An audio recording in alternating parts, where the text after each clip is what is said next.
Welcome, everyone, this is your friend, the DN What If, here with another exciting fanfiction. Today, we're diving into the story of What If Deku's Touch Turned Everything to Dust? If you enjoy this video, don't forget to hit that like button and subscribe for more fanfiction content just like this. Now, let's get started with the fanfic. Don't turn around, Inko. What? Hasashi squeezed her tighter. I said don't turn around.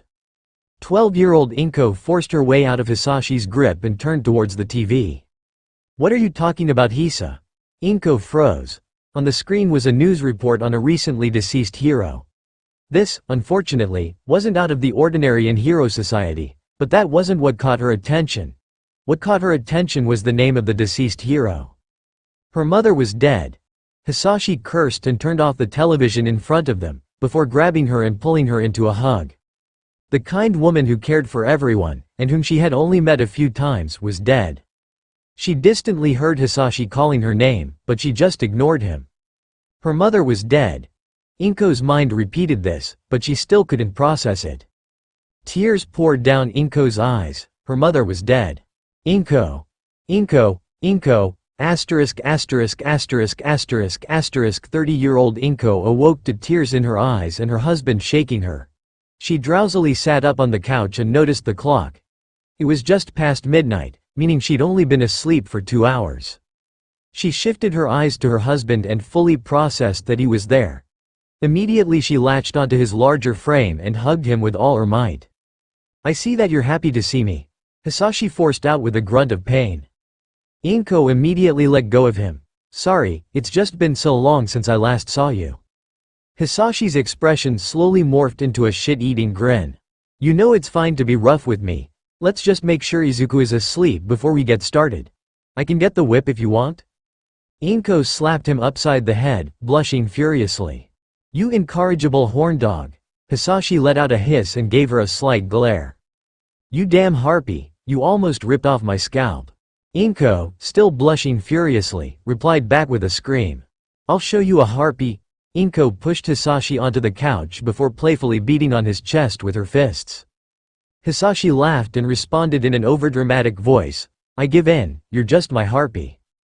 Inko beat his chest one more time playfully, before she laid down next to him on the couch. She snuggled up against him and laid her head on his chest, still blushing a moderate amount.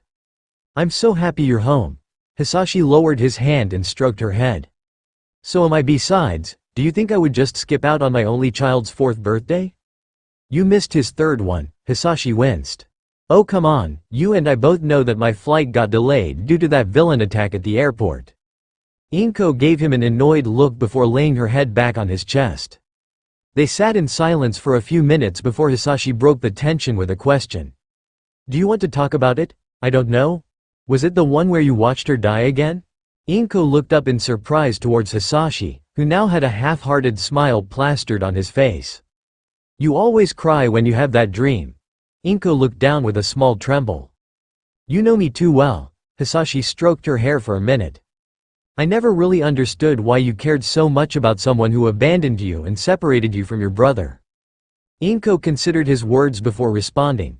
I pondered it myself multiple times, and I guess the best answer I can give is that she was my mother, no matter what she did to us.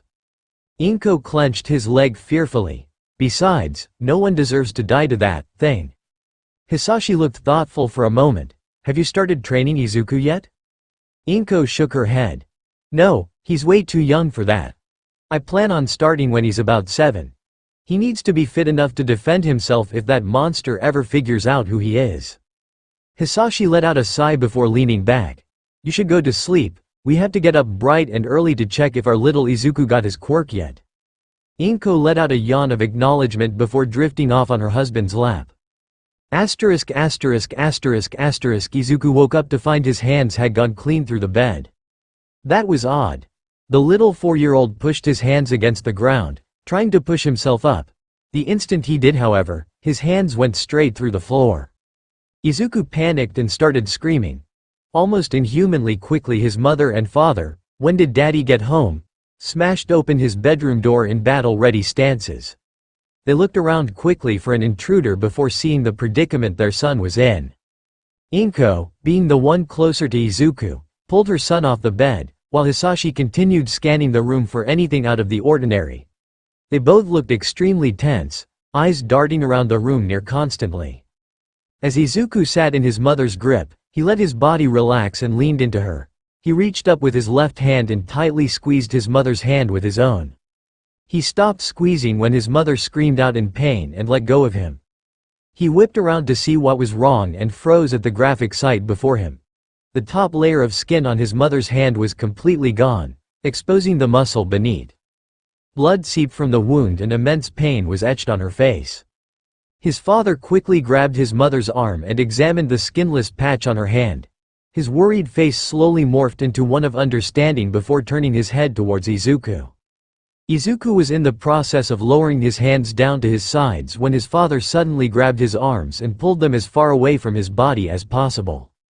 "Izuku," his father began in a quiet voice, "I'm going to need you to make sure that you don't lower your hands fully until I tell you to." Izuku was trembling, tears coming from his eyes. "Daddy, I'm scared." Hasashi gave him a reassuring smile that looked all too shaky. "There's nothing to be afraid of, I'm just going to get some bandages for your mother. Then I'll make you some gloves, and we'll head to see a nice doctor who can help us." Before Izuku could process his words, his father had dashed out of the room towards the bathroom. The young child turned his head towards his still crying mother. He didn't fully understand what was going on, but he understood one thing. He had done this. He had hurt mommy. Only villains hurt innocent people. That's what Kachan always said. Did that make him a villain? Deku's eyes teared up. He wasn't a villain. He hadn't meant to hurt mommy. He didn't want to hurt anyone. He wasn't a villain. He wasn't a villain. He wasn't a villain. Deku was still crying when his father came back with several bandages and a pair of black gloves with the ring and pointer fingers missing. Hasashi sat next to his son in Dr. Tsubasa's office. He had no idea how his day had hit the fan so quickly. One minute he was cuddling with Inko for the first time in months. The next he was wrapping his wife's hands in bandages from the damage caused by his son's quirk. Hasashi winced at the last thought. Speaking of his son's quirk, it turns out he had inherited Inko's father's quirk. He didn't know much about the guy, but Inko had informed him of her parents' quirks once before when they were discussing Izuku's possible quirk. She had offhandedly mentioned that he always wore gloves with a few fingers cut out to avoid disintegrating things. Thank God he remembered that little quip. Inko was currently getting treated in another room, so he had decided to sit with his precious child while Izuku was getting tested. The poor thing was bawling his eyes out with a look that made Hasashi want to RTU. Natalie needed to wait until after the doctor confirmed it was safe. "Your son has quite the interesting quirk if I do say so myself." Dr. Tsubasa's tone was utterly uncaring. "From what I understand, his quirk destroys anything his 5 fingers touch, making it crumble to dust. From what we gathered, it does not matter if the target is organic or not, with the speed of decay varying with how hard he grips the object. It also seems to consistently spread from the target area when he grips hard enough, with the decay spreading throughout the area until the object is completely decayed. The effects do not seem to be voluntary, but they do not affect his own body. Quite frankly, your wife is lucky that she'll be walking away with only a bit of scarring." Izuku sobbed harder at those words. Hasashi reached out to cradle his son while glaring at the completely impassive doctor. Damn it, why would he say that in front of him? Did this asshole want to traumatize his son, or was he just an idiot? They continued their glaring match as Hasashi tried to wrap his arms around Izuku. His precious son pulled his head away from Hasashi's grasp and scooted away from him. "My fault, it's all my fault." Hasashi sighed and tried to comfort his son. "Izuku," the boy did not hear him, still curled in on himself. "My fault." Hasashi's heart hurt at his child's murmurs of distress, but he did his best to not let it show. "Nothing's wrong, my little hero. Mommy is fine, and it was just an accident. Nobody blames you for anything." Izuku appeared to have not heard him and continued mumbling to himself. "It's all my fault." Izuku was watching his favorite All Might moment on repeat when Inko walked into the room. Hasashi had left to get groceries, insisting that she needed to rest and look after him. Silence filled the room. Izuku suddenly turned around, tears in his eyes. "Can I still be a hero, mommy, even with my quirk?" His voice was so small and pathetic that Inko almost responded yes. She almost assured him that he was fine the way he was and that he didn't need to worry one bit. She nearly told him that he could be a hero, just like her own mother. The camera zoomed in on the body. She saw everything. The lifeless eyes that stared back at her, the blood-covered black costume, the still smiling face that was her mother's trademark. The screen read, "Pro hero Shimura found dead." She can't let that happen to him too. She wrapped her arms around him and cried with him, sobbing into his arms, able to repeat one phrase over and over again. "I'm so sorry, Izuku." Screams of terror rang out as he watched his parents turn to dust in his hands. Kachan's smile crumbled to nothing as he held his hand.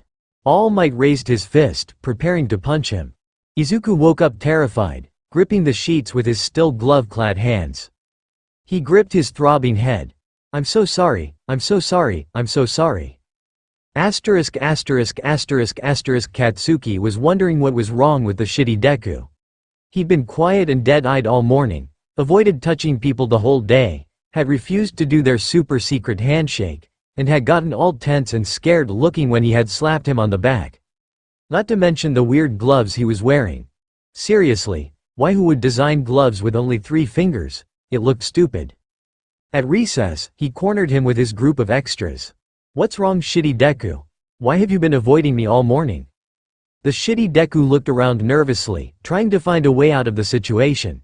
When he found none, he relented and bowed his head. "You know how yesterday was my 4th birthday?" Katsuki had honestly forgotten. After all, why would he need to keep track of the shitty Deku's birthday? Before he could respond, Deku continued. "Well, I kind of got my quirk yesterday." Katsuki got excited. He could finally know what his future sidekick's quirk was. This was awesome. "Well, spit it out. What is it?" Izuku's eyes teared up, distress evident on his face. "It's terrible, Kachan. It's evil and I hurt my mom when I first used it. It's so destructive and villainous. I can't save anyone with it. Without these gloves, I might have hurt someone just by walking around." Katsuki got bored of his speech and grabbed his future sidekick's gloves, quickly tearing them off to the shitty Deku's surprise. He brought them closer to his face and examined them with disinterest. "You mean these gloves? What's so special about them?" Deku desperately grabbed forward for them, feeling exposed and vulnerable. Katsuki, in surprise at the sudden movement, held up his left arm for Deku to grab. The shitty Deku's bare fingers met the smooth skin of his arms. It was an accident, a pure twist of fate, but neither would ever see it that way. Katsuki felt nothing for one moment, feeling as if he had made a mistake of some kind, before a burning sensation traveled up his arm. The young boy screamed and let go of the gloves, looking at the cracked and partial decayed skin of his left arm. The pain was unlike anything he had ever felt before and it got more intense by the second. Deku swiped up the gloves and quickly put him on. He turned to Katsuki and reached out to help him. That same concerned look was on his face, taunting Katsuki with its pitying kindness. He looked so worried about his well-being. Katsuki was suddenly aware of all the eyes staring at them, all the eyes that got to see just how vulnerable he was. They peered into him, that same damn pity all but radiating in waves towards him. Concern was likely on their faces as well.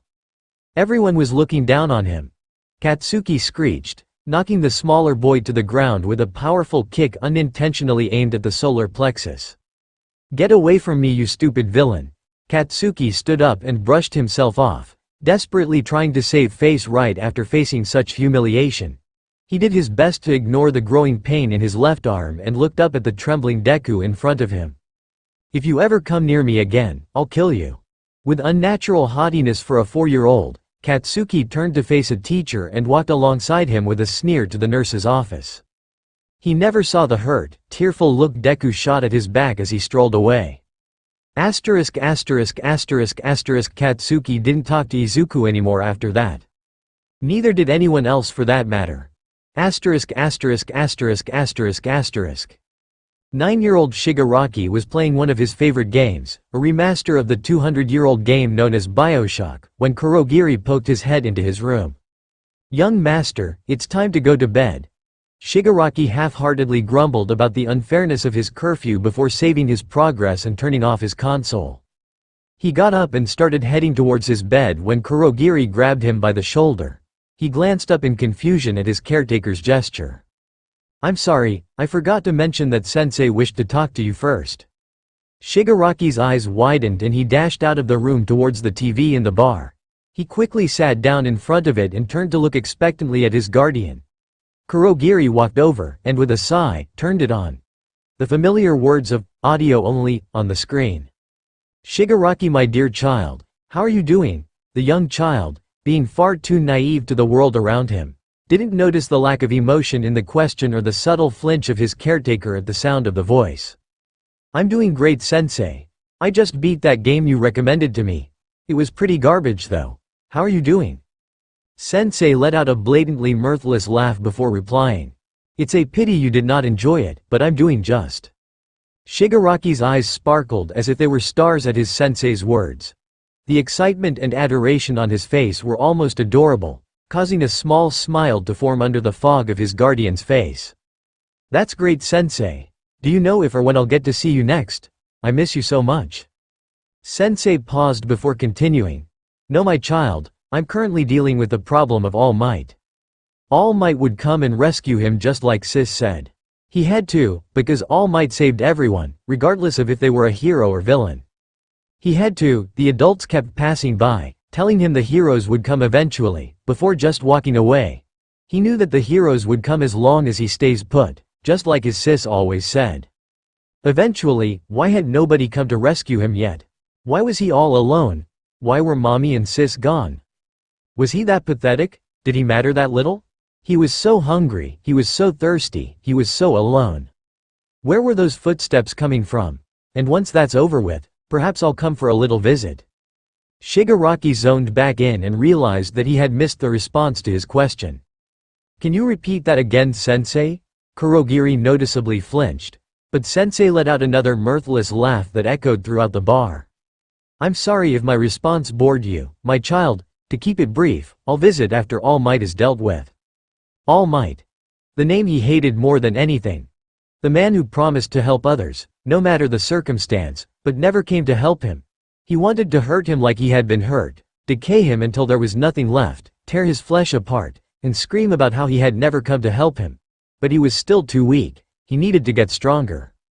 A crackle of static came from the television. "I apologize, but I must cut this call short. I hope we can speak again soon. Go to bed, my young ward, and dream about a better tomorrow without All Might." Kurogiri turned off the TV and turned to face the disappointed boy.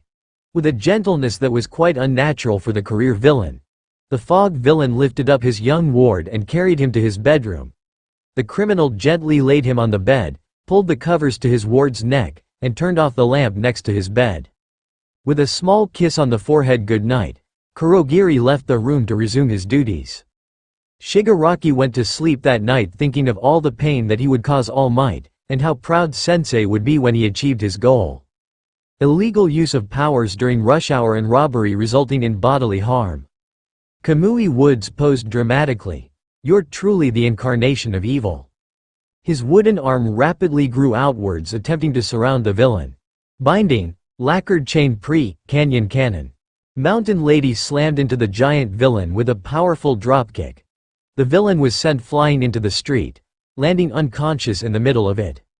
After a few moments of shock, many members of the paparazzi pulled out their cameras and surrounded the villain, taking pictures of him. Many also took the time to take a picture of Mountain Lady, who was flirtatiously winking and posing for the surrounding crowd. Money shot, money shot, money shot, money shot, money shot. Izuku ignored the annoying reporters and continued writing his observations of the fight. He distantly heard a man saying something in the background, but he didn't care enough to listen. Besides, he needed to finish up and get going. If he took much longer then he would be late for school. As he was walking away, he mumbled his observations to himself and wrote them in his journal. Izuku was quite an interesting teen to look at. He was really short for his age, standing at only around 150 cms. His skin was dry and flaky, small scraps coming off of his neck and mouth when he scratched those inflamed areas every so often. His hair was slightly longer than normal, giving him a slightly off-putting unkempt appearance. He wore a simple loose-fitting hoodie that more than covered his entire upper body. When he moved to scratch his neck, 2 odd black gloves with the pointer and ring fingers missing were on his hands. His most striking feature, however, was his red eyes. They were unflinchingly cold and seemed to glow in the dark. Whenever he looked at someone, it felt like his gaze was piercing right through their soul. He wasn't particularly handsome, but he would have been somewhat cute if it wasn't for some of his more off-putting traits.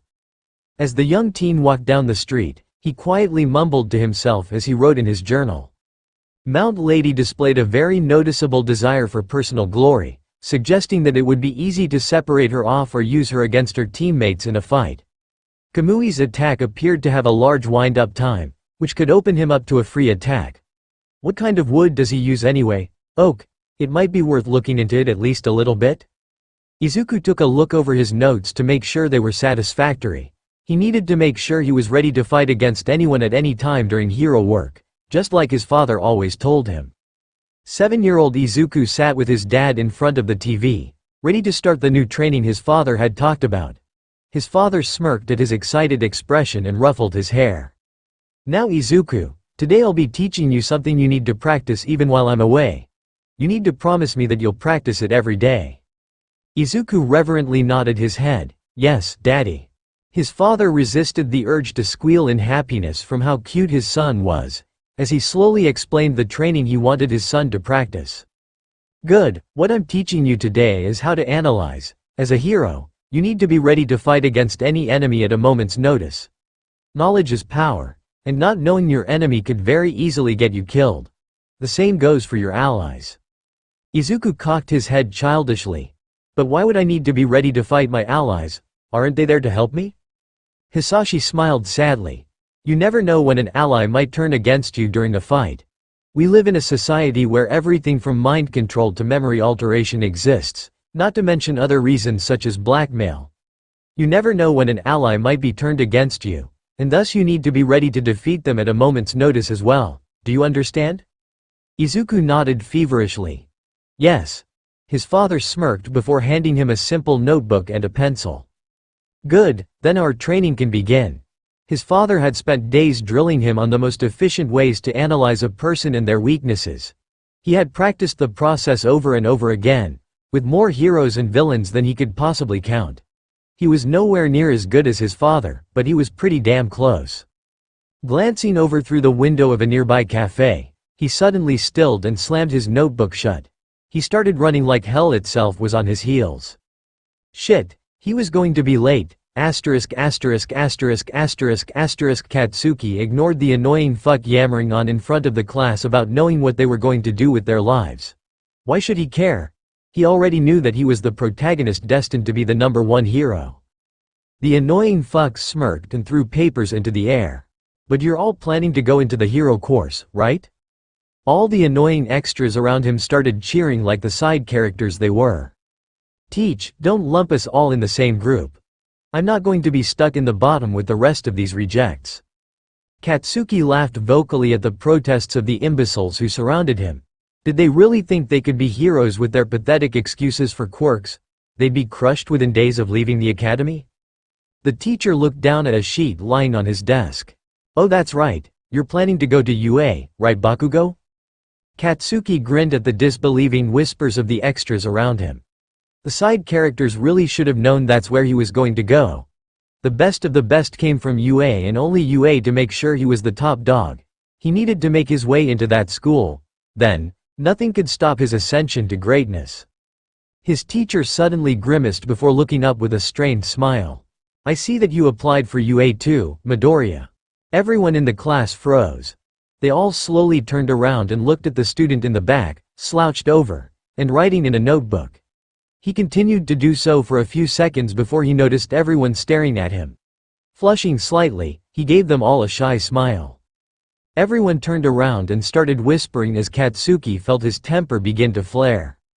Why did that shitty antagonist always have to steal the spotlight? Deku constantly looked down on him by refusing to use that quirk of his and loved humiliating him by acting like a defenseless victim. They both knew he could easily kill almost everyone in the class, But he continued to oppose him by acting like a wounded deer. He was the opposite of him, the antagonist of the story.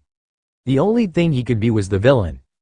Katsuki rubbed the still-present scar on top of his hand, remembering the humiliation Izuku had inflicted on him so soon after getting his quirk. The only thing that Deku was good for was hurting people. Without a second thought, Katsuki stood up and blasted Izuku out of his desk. The smaller teen stared up at him with fear as he moved close. How dare you think for even a second that you could be a hero? The only thing you'll be good for is being a decent villain for me to beat into the ground when I'm number one. Maybe you should stop hiding what everyone here already know and show your true colors already. For just a second Katsuki saw immense hatred in Deku's eyes. For just a second, Deku's left hand edged towards his right hand's glove. For just a second Katsuki smirked because he'd finally pushed Deku to show who he really was. But it was only for a second. Deku's face almost immediately became tranquil once again. Instead of attacking like the villain he was, he stood up and simply fixed his chair before sitting back down. Katsuki fumed, sparks lighting up from his hands. His eyes burned with fiery rage. Why couldn't he stop looking tack already? Stop acting like he wasn't worth the time of day. Before Katsuki could try again though, the teacher barked at him to sit down. Begrudgingly, he obeyed. As the class went on though, he did nothing but stare hatefully at Deku every chance he could. Izuku rushed to the exit of the room as soon as the bell rung. But Katsuki immediately blocked his path and pushed him back inside. Katsuki waited for everyone to leave the room before he grabbed Deku and shoving him hard against the wall. This was different. Normally he refused to touch him. Izuku resisted the urge to scratch at his itchy neck, nervousness filling his body. Katsuki usually refused to even hit him, relying on his blasts more than his fists. He knew how much it triggered his fight-or-flight response. He knew how scared he got when someone touched him. Izuku twitched unhappily in place as Katsuki began to growl like an animal. Deku. Izuku ignored the childish nickname, resisting the urge to stop hyperventilating. He didn't like being touched. He didn't like being touched. He didn't like being touched. Please let go of me, Katsuki. His former friend ignored his obvious discomfort, continuing to pretend he didn't notice the constant squirming. Don't apply for UA, they would never accept someone as evil as you. Izuku didn't hear his friend, his anxiety getting worse and worse by the second. He didn't like being touched. He didn't like being touched. He didn't like being touched.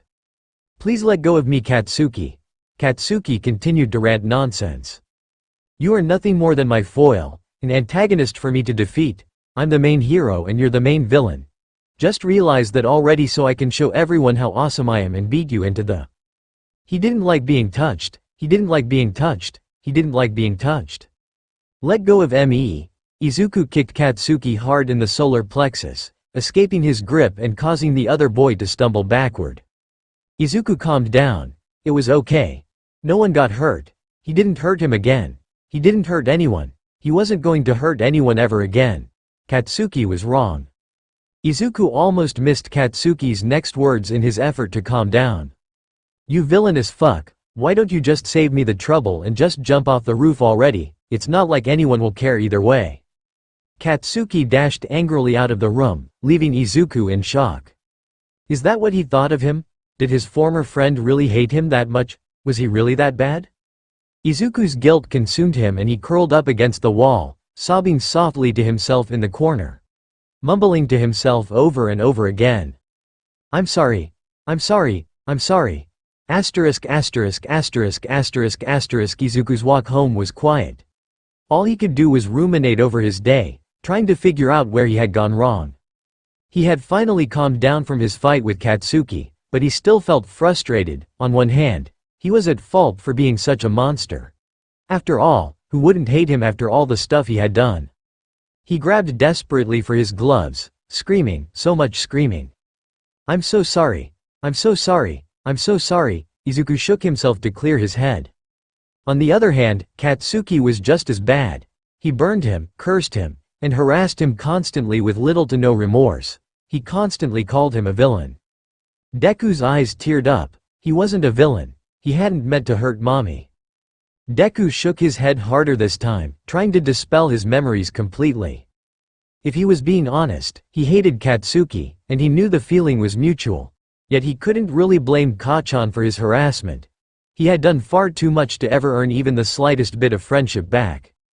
That look of utter hatred and fear on his face. "I'm so sorry. I'm so sorry." Izuku violently rattled himself for the third time and ground his teeth in frustration. Why couldn't his memories just leave him alone? He already knew how much of a shit person he was. He didn't need to keep being reminded of that fact. Izuku turned into the tunnel he usually took when he went home. He was so deep in thought that he almost missed the clatter of a manhole moving behind him. Almost. He dodged to the right just in time to see a green mass of goo fly past him. The mass mumbled quietly as it turned towards him, revealing 2 yellow eyes and a widely grinning mouth. Invisibility cloak size S. It took Izuku a second, but he recognized the mass as a villain he'd analyzed from the news about a day ago. Shinya Fukumatsu, 1. Otherwise known as the sludge villain. Mutant type quirk. Slime. It makes his body a mass of liquid mud. Villain rank. D. Weaknesses. Extremely cocky, cowardly, and is completely helpless when dried.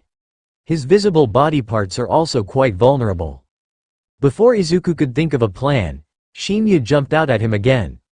Barely dodging the attack, Izuku decided to try and make his way out of the tunnel to reach help. That was easier said than done, however, with the man constantly leaping at him. Luckily, he was quite well versed in dodging large attacks, allowing him to easily keep up with the leaps from the villain. As he was nearing the edge of the tunnel though, he made the mistake of looking behind him as Shinya as he leapt at him. In his desire to check his surroundings, he tripped and fell down on the ground. It was only for a second, but it was all that Shinya needed. Instantly, Izuku was covered in slime. He couldn't breathe or move, he could only struggle against the liquid body.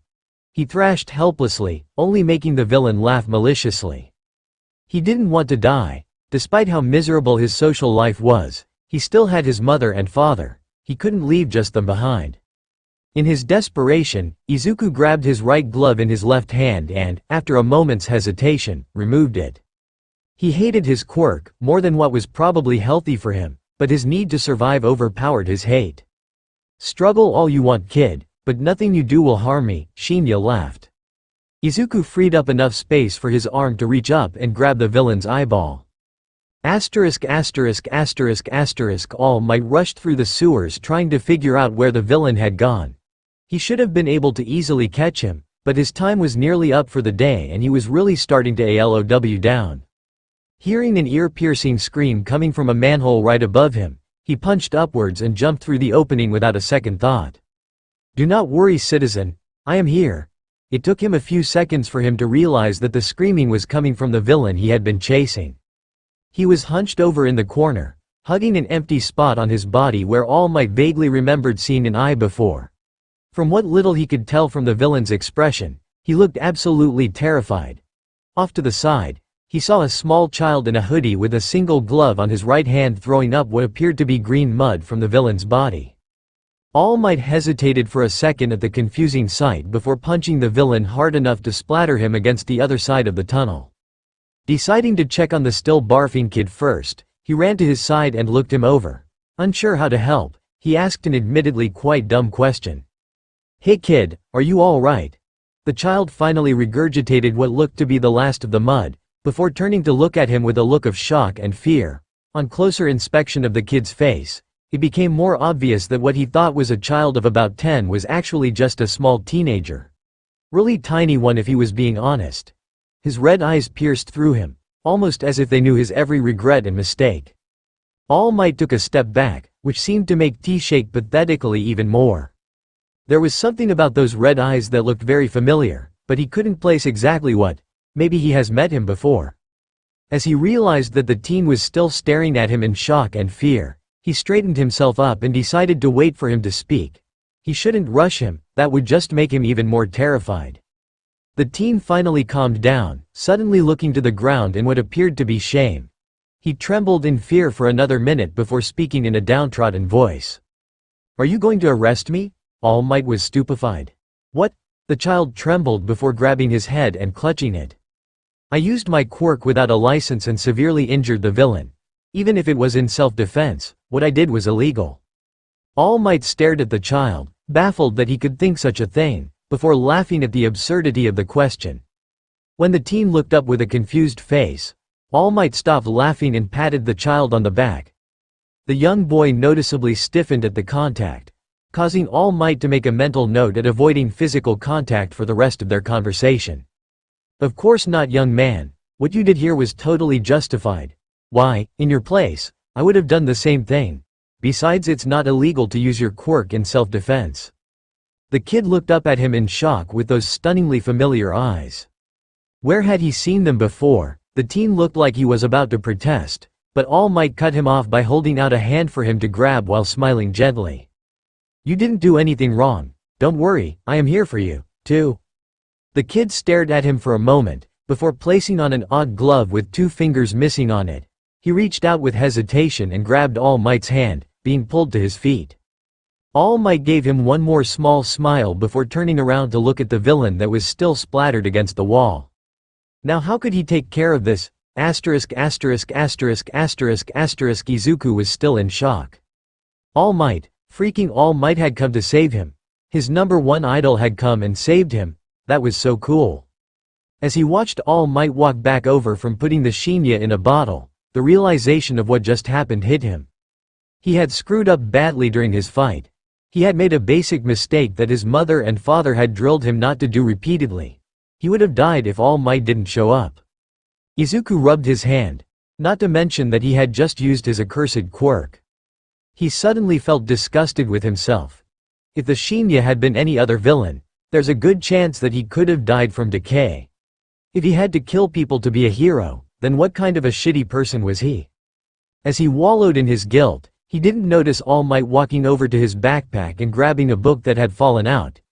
Izuku didn't realize that All Might was reading it until he heard a noise of shock come from the man. Turning to see what he was holding, Izuku blushed when he realized he was holding his notebook. He must have gasped at how bad his notes were. It was so embarrassing. This is amazing. So many heroes would pay quite a bit for this kind of analysis. I've seen professional quirk analysts with less talent than you, young man. Izuku felt starstruck. All Might had just complimented his note. This had to be a dream. There's no way that life could be this good to him. All Might whirled around, his signature grin still on his face. You've got a real talent here, young Midoriya. Izuku was perplexed by how his idol knew his name. Seeing the look of confusion, All Might pointed at his name tag tacked to the front of the book. Oh, that made sense. All Might reached in his pocket and pulled out a pen. Would you like me to sign it? Almost faster than All Might could process, Izuku had grabbed the notebook, flipped it to a blank page, and placed it back in his hands. All Might was a bit off-put at the excitement, but grinned and signed the page anyway before subsequently handing the book back to the excited Izuku. Izuku bowed formally to the ground with enormous enthusiasm, once again causing All Might to be slightly put off. Honestly, he appreciated the admiration, but this was a bit much. All Might turned around and walked forward a few steps before crouching to the ground. He gave him a small salute as he tensed his legs up in preparation for takeoff. Well, young Midoriya, I'm off. I'm counting on you to support me out there. As he leapt off the ground, it took All Might a second to realize that the kid was hanging off his leg. Feeling an enormous amount of shock, All Might quickly turned to look for a building to land on as blood started dripping from the left side of his mouth. As soon as they landed, All Might did his best to admonish the small teen harshly. Are you suicidal, kid? You could have easily gotten yourself killed? Think before you do something like that? The child winced and curled up into a sitting position, looking very guilty and childlike. He looked far too innocent for a child of his age. The old hero sighed. The teen was just an excited fanboy and probably didn't think too much about his actions. He probably expected him to stop when he grabbed onto his leg.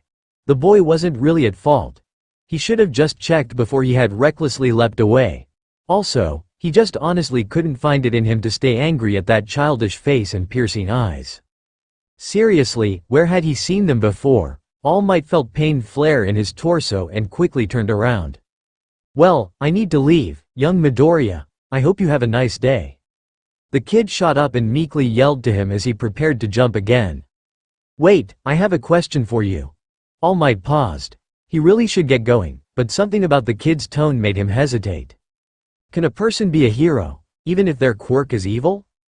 All Might stumbled forward in shock. That was not quite what he was expecting to hear. As he moved to turn around and answer, steam started to pour out of him as he deflated. Shit, he was out of time. The boy didn't notice, talking to himself quietly as he explained his question. It's just that I've always been told how villainous I was by my peers. They go on about how my quirk is evil and how I should guilty for having it. I honestly can't blame them, since all I can do with it is hurt. Despite that, I just wanted to hear what you thought. Izuku stopped talking. In front of him stood what looks like an emaciated version of All Might. What the actual fuck? Asterisk asterisk asterisk asterisk asterisk across town. Katsuki kicked a can repeatedly into a wall. Shitty fucking Deku. Always looking down on him. Always giving him those looks of sorrow. He didn't need his fucking apologies. He needed him to stop refusing to fight him with his shitty quirk. He needed to beat that fuck into the ground. The fucker humiliated him, and continued to do so to this day. Deku grabbed him in front of everyone and made him look weak and pathetic. Yet now, he didn't have the balls to fight him like a real man. He needed to beat Deku going all out to prove it was just a fluke that he humiliated him. He needed to show everyone just how pathetic he really was. Katsuki kicked the can one more time before he started walking out of the alleyway. Then a bottle landed on his head. Katsuki cursed and rubbed his head before grabbing the stupid bottle. It had some kind of disgusting green goo in it and smelled like absolute shit. Angry, he threw it with an explosion-enhanced throw at the wall, splitting it open. Katsuki turned around to leave, mumbling about flying bottles and Deku before he stopped at the sound of rustling behind him. My, what a strong. Asterisk asterisk asterisk asterisk asterisk Izuku was in shock. What the hell had just happened? All Might had suddenly deflated in front of him. Was this man a shapeshifter disguised as All Might? No, he had showcased super strength earlier, indicating that he would have needed more than one quirk. Izuku froze. There was only one person he knew of who had more than one quirk. It was too rare of a condition for it to be anyone else. Izuku got in a battle-ready stance, shaking in fear. He wasn't ready. He had been prepared all his life and he still wasn't ready. He was nowhere near the level he needed to be to face him. As he prepared to fight though, the All Might imposter sighed and sat down. Was this some kind of trick? A way to get his guard down? Well, it wasn't going to work on high. The imposter spoke to him kindly, sounding annoyed but more at himself than anyone else. I bet you're confused, kid. Just give me a chance to explain. Izuku paused. The voice was so distinctly, All Might. This didn't feel like All for One. That monster was supposed to be eldritch, radiating killing intent and power. Looking closer, the man definitely didn't seem like him either. His mother had described All for One as a muscled man who was unable to display true emotion, while this man was thin and wiry, self-annoyance being very clear on his face. Hesitantly, Izuku sat down to listen to the man. The All Might imposter, no, All Might raised up his shirt to reveal a massive wound. Izuku was disturbed. He had seen scars before, his dad had one on his forehead, but he had never seen such an ugly one before. I got this 5 years ago in a fight against a powerful villain. The battle was more brutal than I could have anticipated and though I won, it cost me more than what I would have liked. This is what heroics can do to you, kid. The man let his words sink in before he continued. As for your question, it's really up to you. If you really feel that you have a villainous quirk then you have to ask yourself one question. Can you handle the discrimination? All Might winced. As much as pains me to say it, even heroes aren't immune to quirk discrimination. Many such as Gang Orca and Ectoplasm have experienced plenty of it throughout their entire lives. There's a good chance you'll be hated and under constant suspicion. With how innocent you appear to be, I doubt you'd be able to handle it. Izuku hadn't gotten the answer he feared or the answer he hoped for. Honestly, he really didn't know what to think about the statement. It was frustrating how little it answered for him. Then something about what he said earlier caught his attention. He said that a villain had damaged him. Could it be? Was that villain 5 years ago All for One? All Might stood there gobsmacked. How do you know? All Might's question was interrupted by an explosion in the distance. They both turned towards the noise. Somewhat far away, He could see large plumes of smoke emanating into the air. It was a telltale sign of a villain attack. All Might ran to the staircase, before pausing and turning to pin Izuku down with a look. "Stay here and don't you dare move. I have some questions for you." Faster than a man like him should be able to, All Might dashed down the stairs. Izuku stood frozen for a second, unsure of what to do, before rushing after his idol. Izuku arrived on the scene a few minutes later, to discover a crowd gathered together. Trying to analyze the situation, he noted the direction everyone was facing. As he got a quick glance at the scene in front of him, his breath got caught in his throat. Katsuki was in Shinya's grasp, the villain, the same stranglehold he had been earlier. What? When did he? Izuku suddenly remembered grabbing onto All Might's leg. The same leg that had been holding Shinya's bottle. The same leg he had latched onto without paying attention. Fuck the universe and its cosmic sense of irony. Okay, he had to think about this logically. What heroes were on the scene? He looked around and saw Kamui Woods, Deathgoro, and Backdraft. He also noted Mount Lady, who was some distance away, having trouble getting to the incident. This was bad. This was really bad. None of them were well equipped to deal with Shinya, especially not when he had Katsuki in his grasp struggling. He looked back, seeing Katsuki's fear-filled face staring back at him. The eyes that always looked at him with such arrogance and hatred now were filled with a silent plea for help. The proud teen genuinely feared for his life enough to put aside his pride. He was truly terrified. Before he knew what he was doing, Izuku was already moving towards Shinya. Why was he doing this? Shinya noticed him moving forward and screamed in terror for him to go away. Why was he doing this? Izuku thought as he dodged a blast of slime and grabbed a rock in one fluid motion. Not taking time to aim, he threw the rock at Shinya's remaining eye, hitting it by complete luck. Why was he doing this? Izuku grabbed Katsuki, trying to pull him out of the slime.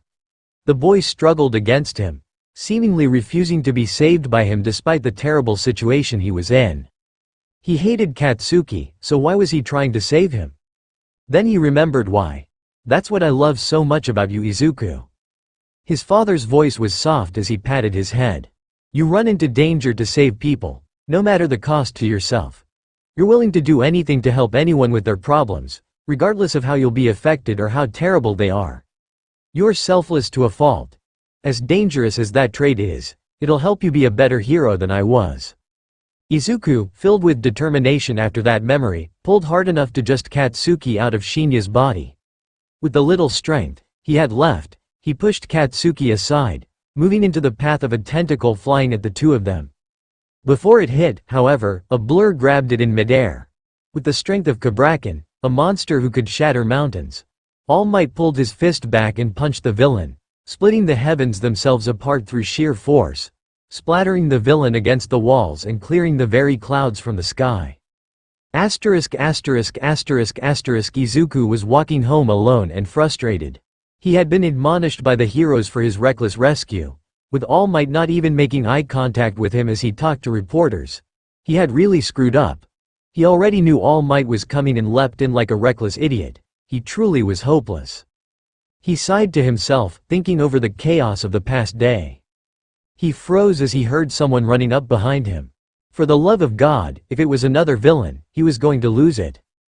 Izuku turned around to discover Katsuki panting behind him. Not sure how to respond, he waited for his peer to finish catching his breath and speak up. Don't think you humiliating me a second time gives you the right to look down on me. You're still a shitty Deku with a villainous quirk. I'm going to beat you into the ground one day. He then turned around and stomped away like a petulant child. So that just happened. He turned around. Katsuki was right though, no matter what he was just a useless hero wannabe with a villainous quirk. Maybe he should just give you. A blur dashed in front of him, son of a bitch. I am here. All Might proceeded to deflate right in front of him, vomiting liters of blood all over him. Why did people keep jumping out at him today? It was getting annoying. Despite his annoyance, Izuku bowed his head apologetically. I apologize for my interference, All Might. I ended up just being a nuisance and inconvenience to you. I hope you can forgive me. The older hero looked startled at his statement. Young man, what are you talking about, Ku? Izuku recoiled. Thank me? For what? All Might's signature grin fell somewhat. I hate to admit it, but recently I feel like I've been faltering. Back there, I didn't think I had it in me to save that boy. Deep down though, I knew that I was lying. I just didn't want to risk myself selfishly, trying to justify my actions by saying that I couldn't do anything, that I was at my limit. All Might bowed his head. I truly am pathetic. Before Izuku could respond to the crushing realization of just how human his idol was, All Might continued. But then you ran up there. You, a tiny boy who hates their own quirk, risked your life to save someone when no one else did. You would have died if I didn't interfere, but you still went in anyway. When I saw that, I was spurred into action. For that, I thank you, my boy. All Might held out his hand. I apologize for my callous remark earlier. Let's start over. My hero name is All Might. It is nice to meet you.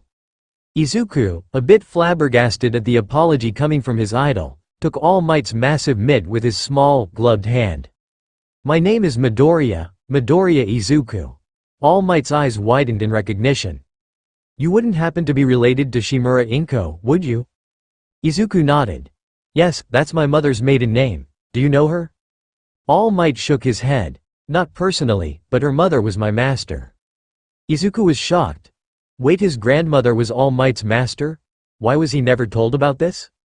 All Might waved his hand dismissively. Either way, let's move on to more important matters.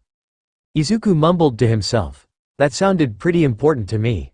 All Might continued, ignoring him. I want to know, in your own words, why you ran up there to save that boy.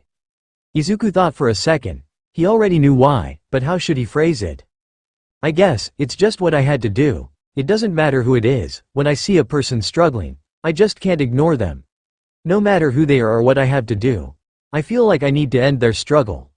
I can't find it in me just to walk away. It didn't matter if the person trapped back there had been the worst villain in history or the greatest hero. I still would have tried to help them. All Might stood there, smiling wider than Izuku had ever seen anyone smile before. Young man, I made a mistake doubting you earlier. I want to fix that now, young Midoriya. All Might stood over him, giving him the brightest smile he could muster. You can be a hero. Izuku was stunned, his eyes sparkling, his face betraying how starstruck he was. Tears began to form in his eyes. The words he'd wanted to hear for so long were finally being told to him. He clutched his chest and knelt down, letting all his tears flow. He could be a hero. He could be a hero. He could be a hero. I deem you worthy of my power. My quirk is yours to inherit. Izuku froze, unsure what to make of what he just said. What?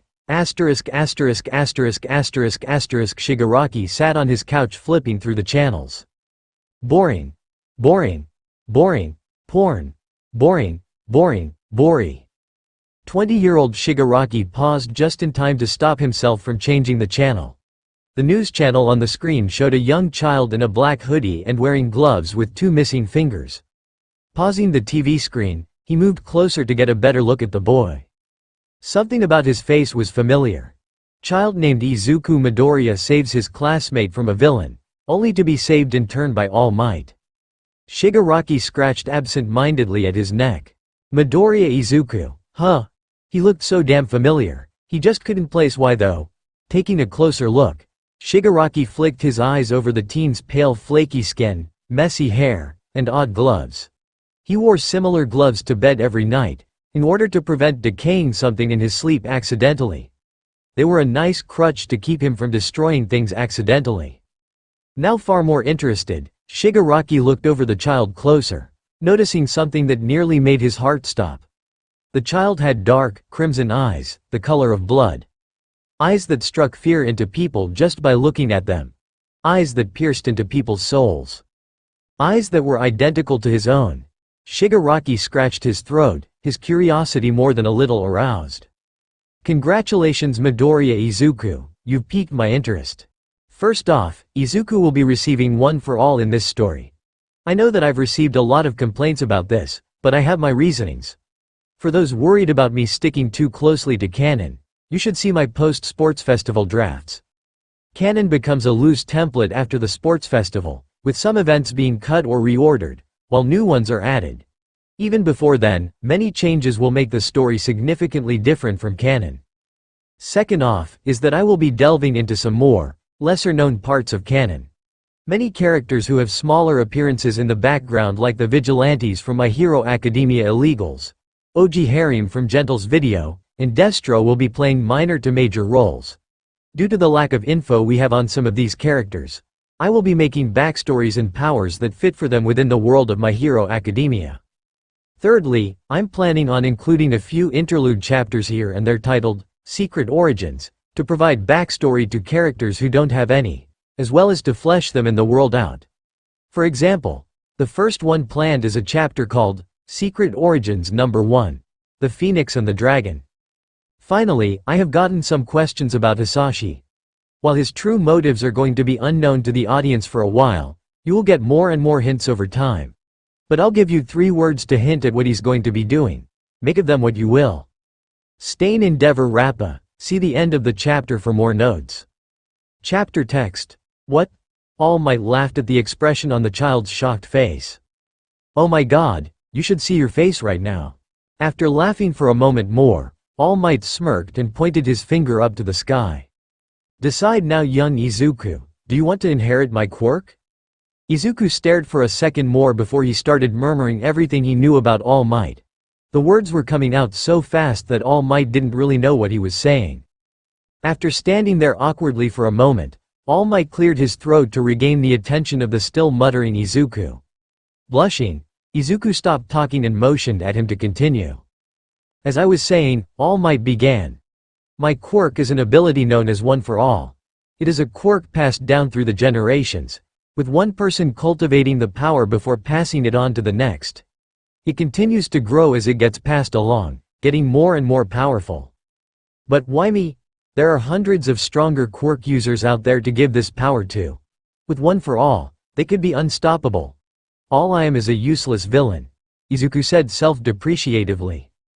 All Might's smile grew wider and he shook his head. You don't understand, young Izuku. I didn't pick you based off quirk strength. I picked you based off your heroic nature. You're the only one to jump in and save that boy, and based off what you said earlier, you did it for non-selfish reasons. The fact that you are acknowledging that you are not the strongest candidate for my quirk says a lot about you. Izuku looked down and considered it. The offer was like a dream come true for him. Who wouldn't want to become the next All Might? But could he do it? Could he live with that kind of pressure on his head? I'll do it. Izuku was walking home from his meeting with All Might. After exchanging phone numbers, Izuku had promised to meet him at Dagoba Municipal Beach Park tomorrow morning. For what, he had no idea. As Izuku walked into his house, he noticed something off. There was no noise and all the lights were off. He walked forward for a second before stopping to survey his surroundings. As he stood there, a masked figure in a cloak leapt out from behind the wall in front of him and threw a quick jab towards his chest. Izuku jumped back and dodged the continuous stream of attacks coming at him. Suddenly, he felt his foot being pulled out from under him and he fell hard onto the floor. The figure pinned him to the ground, completely restricting his movements and holding him against the floor. Izuku groaned. Mom, you need to stop doing this. The masked figure removed her mask to reveal a tired-looking woman. Under her eyes were bags that looked like they'd been there a long time, as well as many frown marks on her face. As she stood up from her son's position on the floor, she removed her cloak to reveal a muscular but short body. Looking closer at the woman, it became increasingly clear just how short she was, not being much taller than the diminutive Izuku. The woman smiled at her son before hesitantly wrapping her hand around his arm to pull him up from the floor. Sorry honey. Inko began. I just need to make sure that you're ready if a villain were to attack you when you got home. You never know when someone's going to be waiting for you in your house, ready to strike.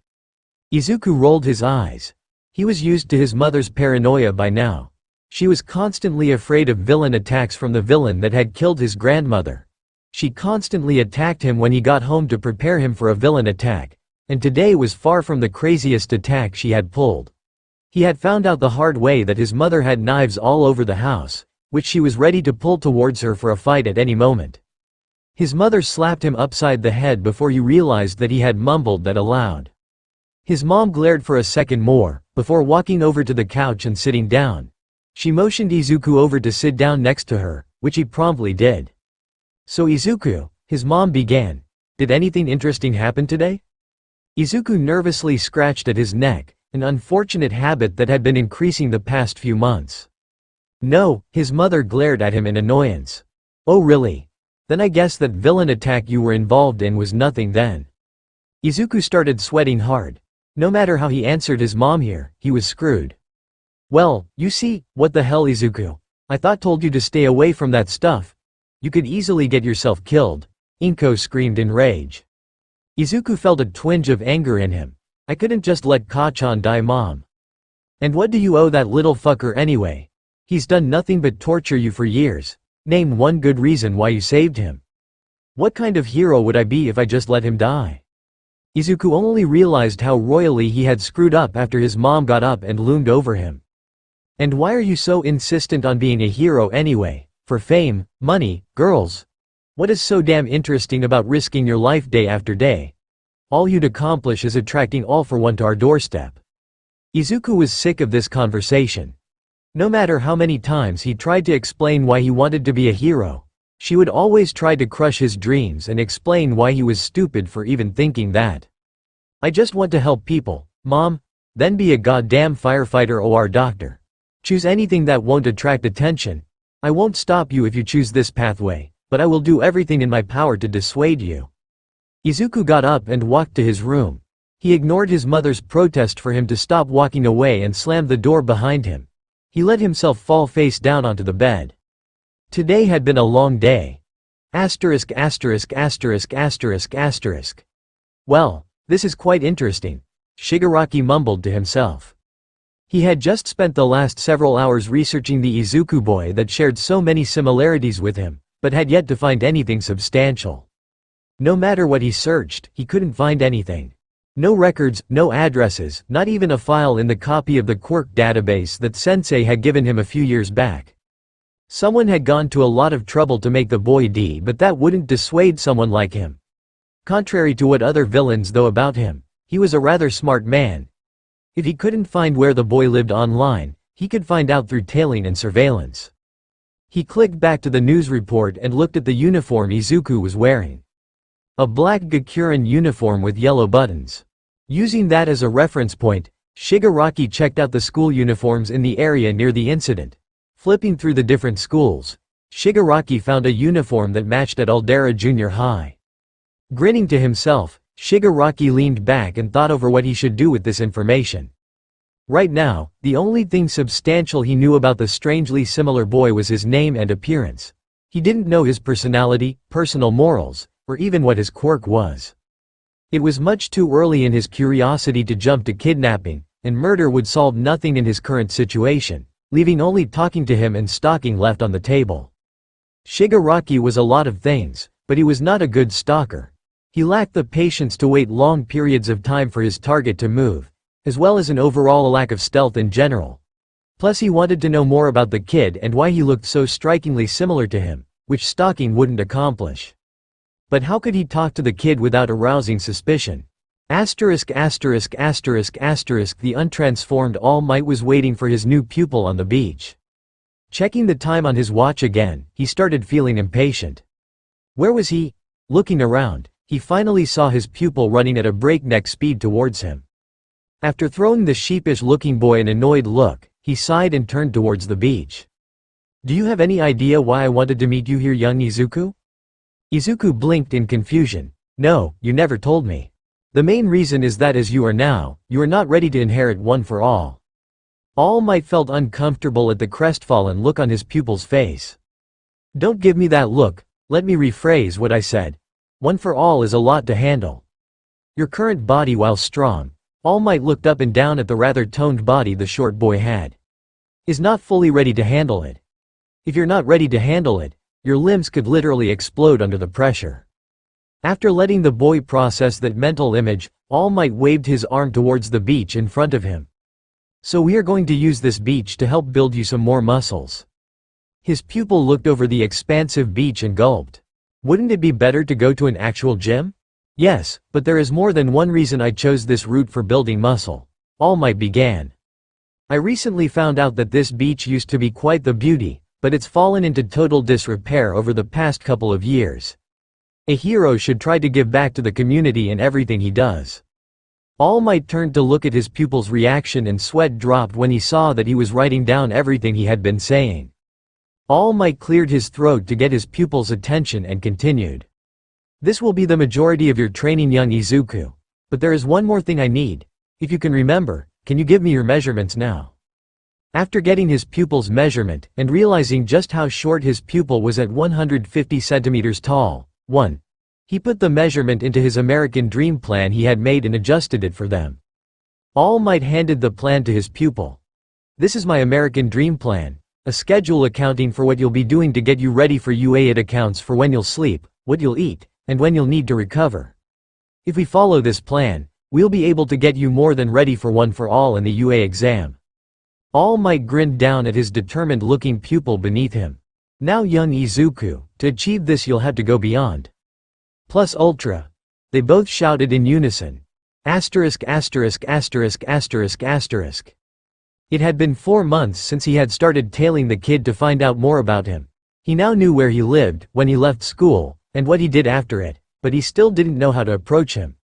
He couldn't just go up and introduce himself to the kid and risk scaring him off, and he couldn't just teleport him into the lair either. Kurogiri didn't know and didn't question his long disappearances, and he wanted to keep it that way. He needed a plan, some way to make the kid come up to him and want to talk. The best time would be when he's alone in a grocery store or something. Shigaraki considered his options for a while. How could he get this lonely kid to come up to hi? Wait, that's it, asterisk asterisk asterisk asterisk asterisk. Izuku was creeped out. A creepy hooded figure had been continuously staring at him the past couple of days while he was cleaning. He was massive compared to him, looking a full 30 centimeters taller, and never seemed to do anything other than stare. It was creepy even if All Might didn't seem to think it was a big deal. He sighed to himself as he walked into the grocery store to buy some things for his mom. His mentor was a decently smart guy, but he was just very naive when it came to others' motives. He kept mumbling to himself as he put the items on the checkout counter. When he moved to pay for his food, the clerk pulled out some cash and put it in the register. He then removed the correct amount of change for what he paid and pocketed it and the rest of the money. Izuku stared in confusion for a minute. What had just happened? After standing there for a moment, the clerk motioned for him to move on. Izuku began. Why did you just pay for me? The clerk pointed over to a nearby bench where the same hooded figure from the beach was now sitting. That kid over there said he wanted to pay for whatever you bought. He told me to keep the change, not that I'm complaining. Unnerved, Izuku grabbed his groceries and considered walking out the door. It was definitely the smarter and less risky thing to do, considering that it was creepy that he knew what grocery store Izuku went to on Wednesdays, but he was curious. The figure had gone out of his way to pay for him and he hadn't done anything actively malicious towards him. Izuku hesitantly walked over and sat down next to the figure. After sitting there silently for a bit, Izuku considered just walking away before the figure turned slightly towards him. What do you have there? He spoke in an unnerving voice while pointing at his groceries. Some fruits and vegetables my mom wanted me to get. Izuku hesitated before continuing. Who are you and why are you stalking me? The figure chuckled. Stalking you? Is that what you thought I was doing? No, I was just watching you clean up the beach. It's really needed cleanup for a while, so I kept meaning to thank you. I'm just kind of awkward and didn't know how to approach you. Izuku stared at him. Did he really think he was stupid enough to believe an excuse like that? For now he'd play along and try and find out more about this guy. Before he could get out a word, the figure offered a gloved hand with 2 fingers cut out. It was unnerving how similar they were to his. Either way, it's nice to meet you. My name is Arakashi Murtoa, what's yours? Oh, great beach cleaner, he said teasingly. Izuku felt more bad vibes the longer he talked to this guy. His tone felt fake and his words felt very practiced. The name was almost certainly either foreign or fake, and considering the perfect Japanese he was speaking, it was most likely the latter. Izuku hesitantly reached out with his own gloved hand and shook. My name is Izuku Midoriya. It's nice to meet you, Izuku. Do you have some time to just ch-totted? The smart thing to do would be to say he had to leave now and walk home, but he was curious about what the man wanted. He should make preparations in case he did kidnap him or something though. Sure, just let me text my mom. Holding the phone close to him, but not close enough to arouse suspicion, he activated a timed message with the location of the grocery store and a rough description of the hooded man. If he didn't cancel it in 90 minutes, it would send to his mother. Alright. Let's talk. Izuku walked away from the store towards home, not sure how to feel. He and Arakashige had talked for a while. They talked about games, manga, politics, and a few other things. Nothing suspicious, just an everyday, normal conversation. Just before he left, however, Arakashige had told him that he would be there every Wednesday to talk if Izuku wanted to. On one hand, the figure he talked to was untrustworthy at best. His name was obviously fake, his excuse was unlikely at best, and his outfit was clearly trying to hide something. On the other hand, he hadn't really done anything wrong. He hadn't asked for his address, he hadn't asked for personal information, and he definitely didn't seem to know much about him. If he was a kidnapper or pedophile, he was one of the worst he'd ever heard of. Then there was his offer to talk more. It was either legitimate or a way for Arakashige to trap him some other time. Against his better judgment, he was considering it. The thing is that he lacked friends. People rarely ever talked to him due to his odd appearance and scary quirk. The only people he talked to on a consistent basis were his mom, his dad, and All Might. While it wasn't bad to talk to them, his dad was rarely around, his mom was paranoia incarnate, and All Might was more of a mentor than a friend. His conversation with Arakashige was the first real casual conversation with someone he'd had in a long time. It was nice. Did that mean he trusted him? No, he was definitely still suspicious of him. But would he talk to him again? Probably. Besides, Izuku thought to himself as it cancelled the timed message. I can take precautions. It had been 8 weeks since his first conversation with Izuku. Just as he'd hoped, the kid had come back every subsequent Wednesday to talk to him. While the kid was obviously still suspicious of him, he seemed to crave the conversations they had. To an extent, he enjoyed them too. Shigaraki was very lonely as a child. He'd never really had a real friend before, it was always training or video games. In his conversations with Izuku, he was able to just enjoy sitting next to him and talking. It was refreshing, to say the least. Through his conversations, he had gradually gotten more and more about Izuku himself, and what he learned fascinated him. He learned about Izuku's fascination with heroes and his fanatical, yet impressive, analysis of them. He learned about his kind and self-sacrificial nature that was completely different to his own. He learned about his self-doubts and training. It was fascinating, like a particularly well-developed NPC. He had, of course, avoided letting Izuku know anything in particular about his private life, at worst giving him very vague impressions. He was sitting on the bench as usual when Izuku came up to him as normal and sat on the bench. Something was off. Izuku had avoided putting pressure on his left arm while sitting down and was continuously rubbing it. "Did you hurt your arm or something, kid?" Shigaraki asked in a monotone voice. Startled, Izuku looked back down and sighed. "Yeah, it's just from a bully from my school. He's scared of me because of my quirk, and torment me because of it." Shigaraki was intrigued. This is the first time Izuku had mentioned this quirk. He had kept meaning to figure out more about Izuku's family and quirk during their conversations to learn more about why he looked so similar to him, but he'd never been able to figure out how to do it naturally. Now's my chance. That reminds me, what is your quirk anyway, Izuku? Izuku blinked for a second before sighing and holding out his hand. "Do you have anything you don't mind losing?"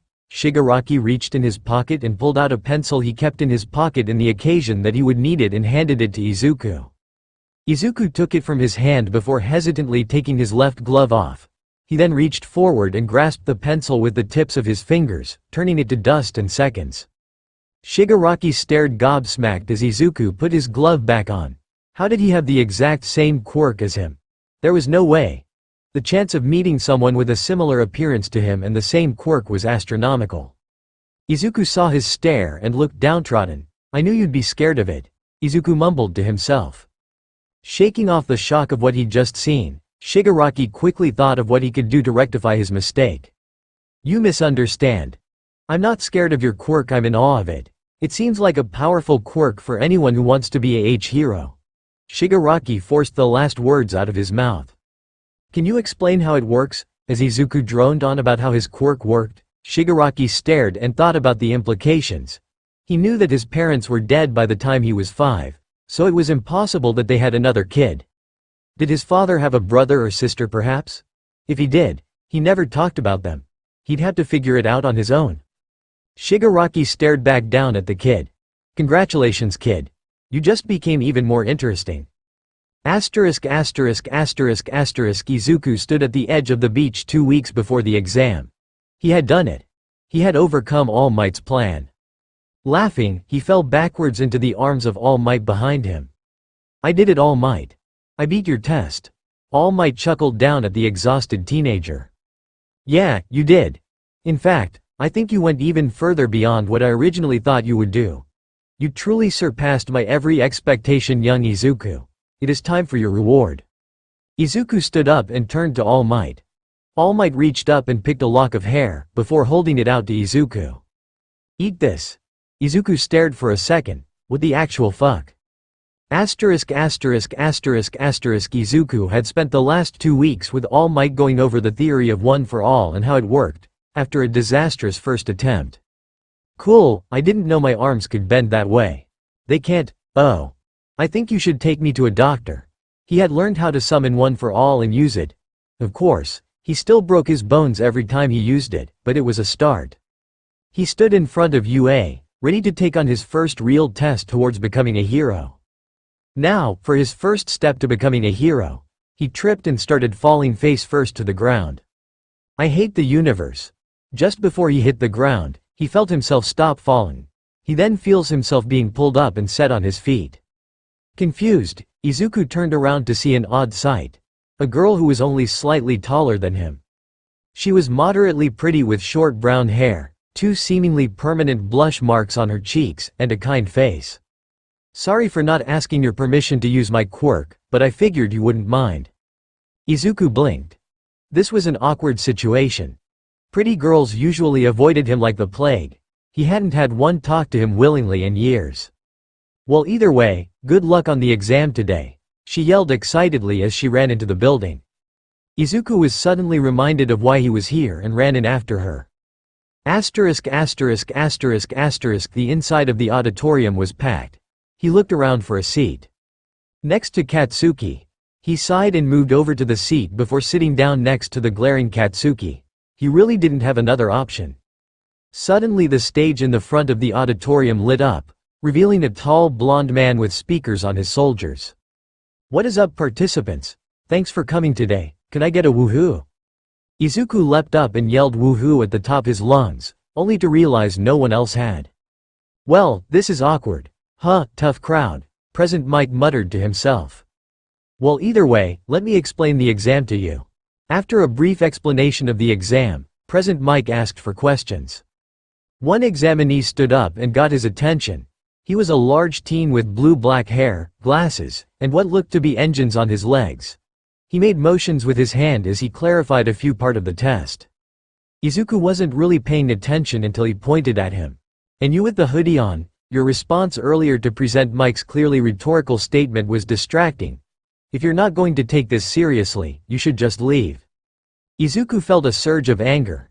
Who did this arrogant jackass think he is, calling him out for a mistake in front of this whole auditorium? Before he could respond, however, Present Mike regained the teen's attention and continued talking. Izuku stood in front of the gate to the exam. This was it. This was his chance to prove himself. Removing his gloves, he got into position and got ready to go in. He hated using his quirk, but he really didn't have a choice in this scenario. He would have to use everything he had to pass the exam. Suddenly he felt a hand clasp his shoulder from behind. Startled and terrified, he pushed backwards with his elbows and turned around. Behind him was the same teen from the exam room. They stared at each other for a second before the teen cleared his throat and stood up taller. I would like you to know that you don't seem like hero material. Your surprise at being clasped on the shoulder shows your lack of discipline. Izuku turned around before responding. You're not the only one who thinks that, jackass, but I'm here to prove all of them wrong." The teen was appalled at the language and moved to reprimand him, when Izuku stopped him by turning around and glaring. "And for the record, don't surprise me when my gloves are off. I could very easily kill you accidentally." Izuku turned around to the gates suddenly opening. Not willing to lose a chance to gain an advantage, he ran through as quickly as he could and got started before the stream of people that came in after him. Izuku leapt at the first three-pointer he saw, quickly turning its upper half to dust. "That's odd," Izuku thought to himself. "My quirk seems a lot more powerful than the last time I used it." He didn't have any time to think about it, as he started running from robot to robot, scoring many points. Suddenly he saw a blonde-haired foreign teen trip as a large piece of debris fell down towards him. Moving quickly, he moved over the teen and held his hand out towards the debris. The second the debris made contact, it turned to dust. Nodding down at the shocked teen, he moved on to the next robot. The teachers of UA sat around, looking at the examination through their cameras. "We've got a lot of lively recruits this year, don't we?" A woman in a skin-tight suit and dominatrix outfit stated seductively. "Yes, we do. Please curb your tendencies this time midnight. We don't need a repeat of last year." A tired-looking man with scruffy long hair let out. "It was one time, everyone was there, present," Mike yelled.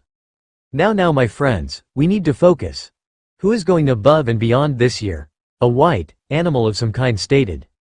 A tanned shirtless man turned the TV screens to focus on 5 participants that were currently dominating the competition.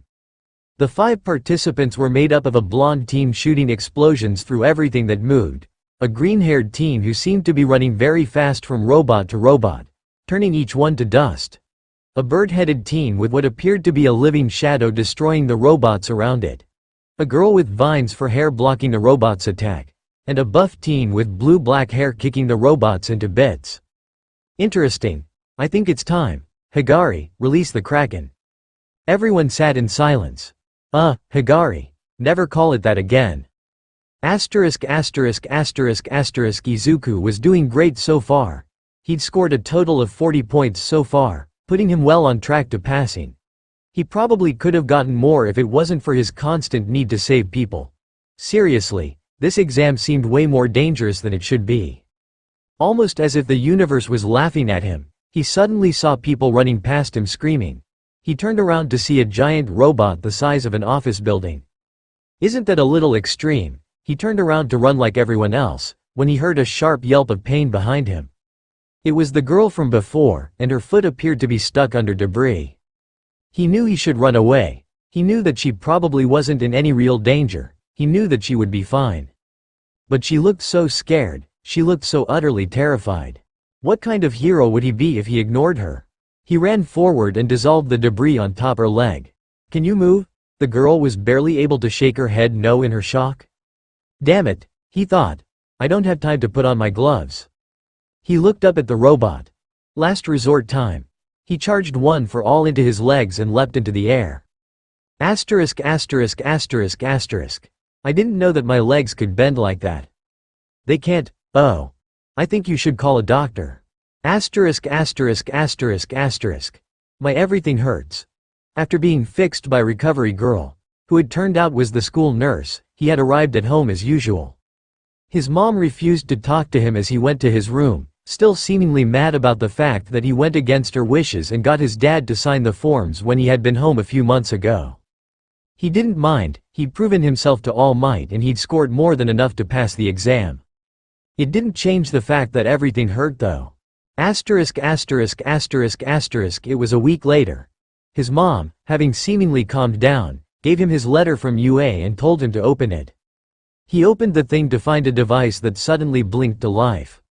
"Hello young Midoriya, I am here as a projection." The projection of All Might stated. After talking for a minute about how proud he was of him, the projection All Might waved his arms towards some edited-in scores. "As you can see here, you were one of the few to score perfectly on the written exam. This is rare, with only a few people per year scoring this well." Izuku nodded to himself. He had honestly expected way worse, and he had finished far before everyone else. "As you can see, you also scored 40 villain points on the physical portion. More than enough to pass the exam. Izuku pumped his fist and let out a joyful hoot. Before he could celebrate, however, the All Might on the projector continued talking. But wait, there's more. Not only did you save multiple examinees from minor injuries throughout the battle, but you also went above and beyond to destroy the zero-pointer to save a hurt girl. For this, we awarded you a combined total of 85 rescue points, giving you a total score of 125 points, the fourth highest in the history of the exam. The only 3 to ever surpass the total were Endeavor, Best Jeanist, and yours truly. Congratulations Midoriya, UA is your hero academia. Hasashi was getting out of the shower when his phone started ringing. He picked it up and rolled his eyes. It was his boss again. He was sick of the man calling to complain that he hadn't finished his assignment yet. I'd like to see if he could finish this faster than me, Hasashi thought to himself. Sighing in exasperation, he pressed the answer button and raised the phone to his ear. Hello?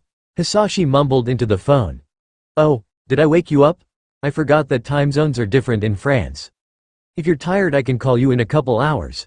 His boss's cynical and laid-back voice echoes back. He always called him early in the morning when he should be asleep. Hasashi had always thought that his boss was messing with him, but he could never be sure. No, I just got finished for the night and took a shower. What is it? That can wait. How's your assignment going? Hasashi snorted. This fucker was probably going to complain a bit before he got to the point. I'm about halfway finished here. I'll be moving on to the next section soon. Excellent. Hasashi blinked in surprise.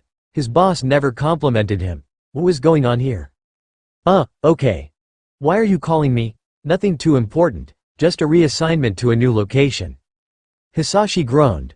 So that's why he'd been buttering him up. He was reassigning him again. Where is it this time? I think you'll like your new assignment, considering it's in Musutafu, Japan and its surrounding district. His boss said in an uncharacteristically happy tone. Hasashi stood there in shock. He was being reassigned to his home. Thank you so much, boss. Though, why are you sending me there?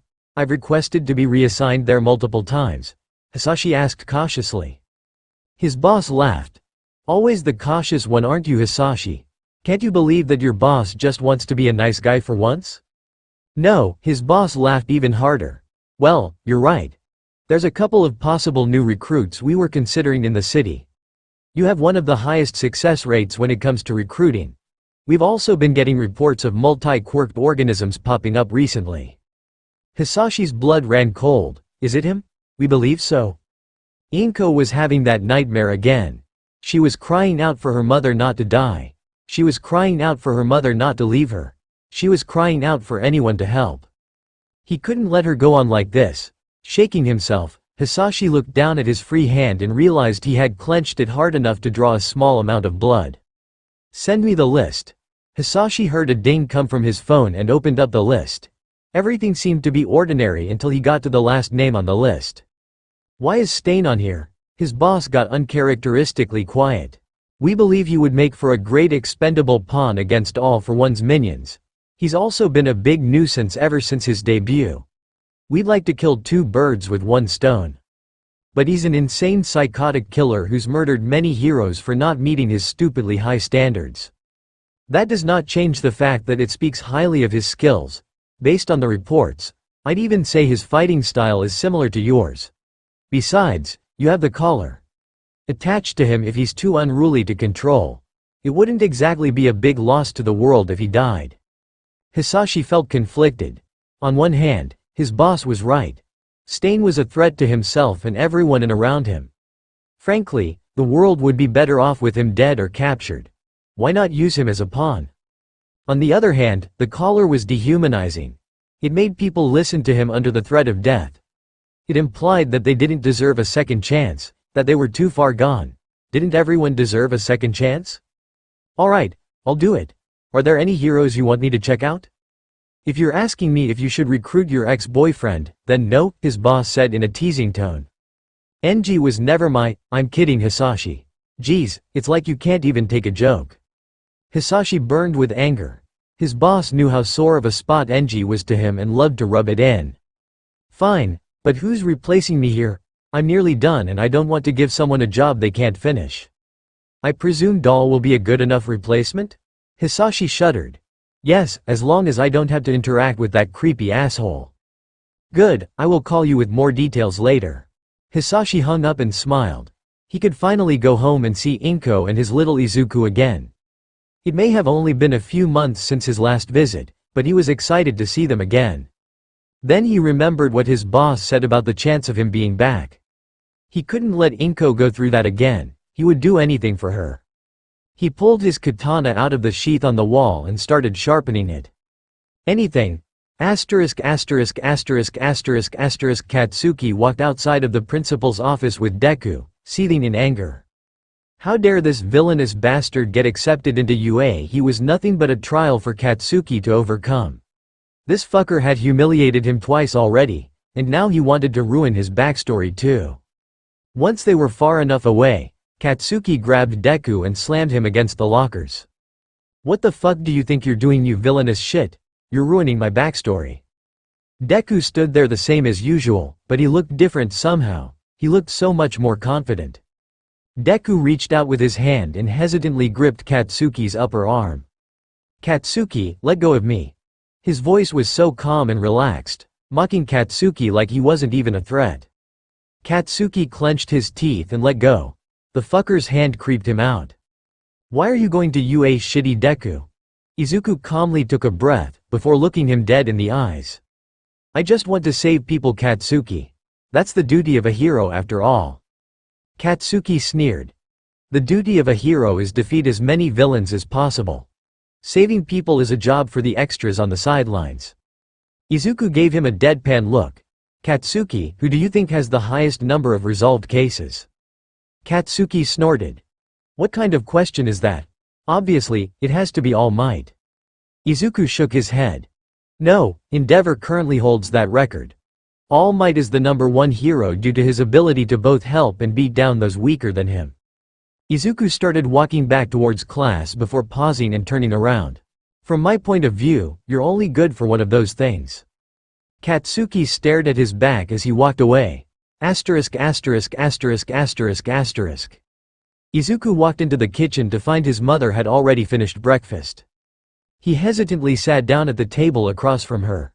She was reading a newspaper, with the headline talking about a recent team-up between Ingenium and two vigilantes named Crawler and Popstep. Izuku hesitantly ate his breakfast in silence. Izuku. His mother suddenly broke the silence with, "Why yes, Mom?" She put the newspaper down and sighed. I know I've been hard on you these past couple months. I'm just so afraid of you getting hurt or attracting too much attention. I just want what's best for you, sweetie.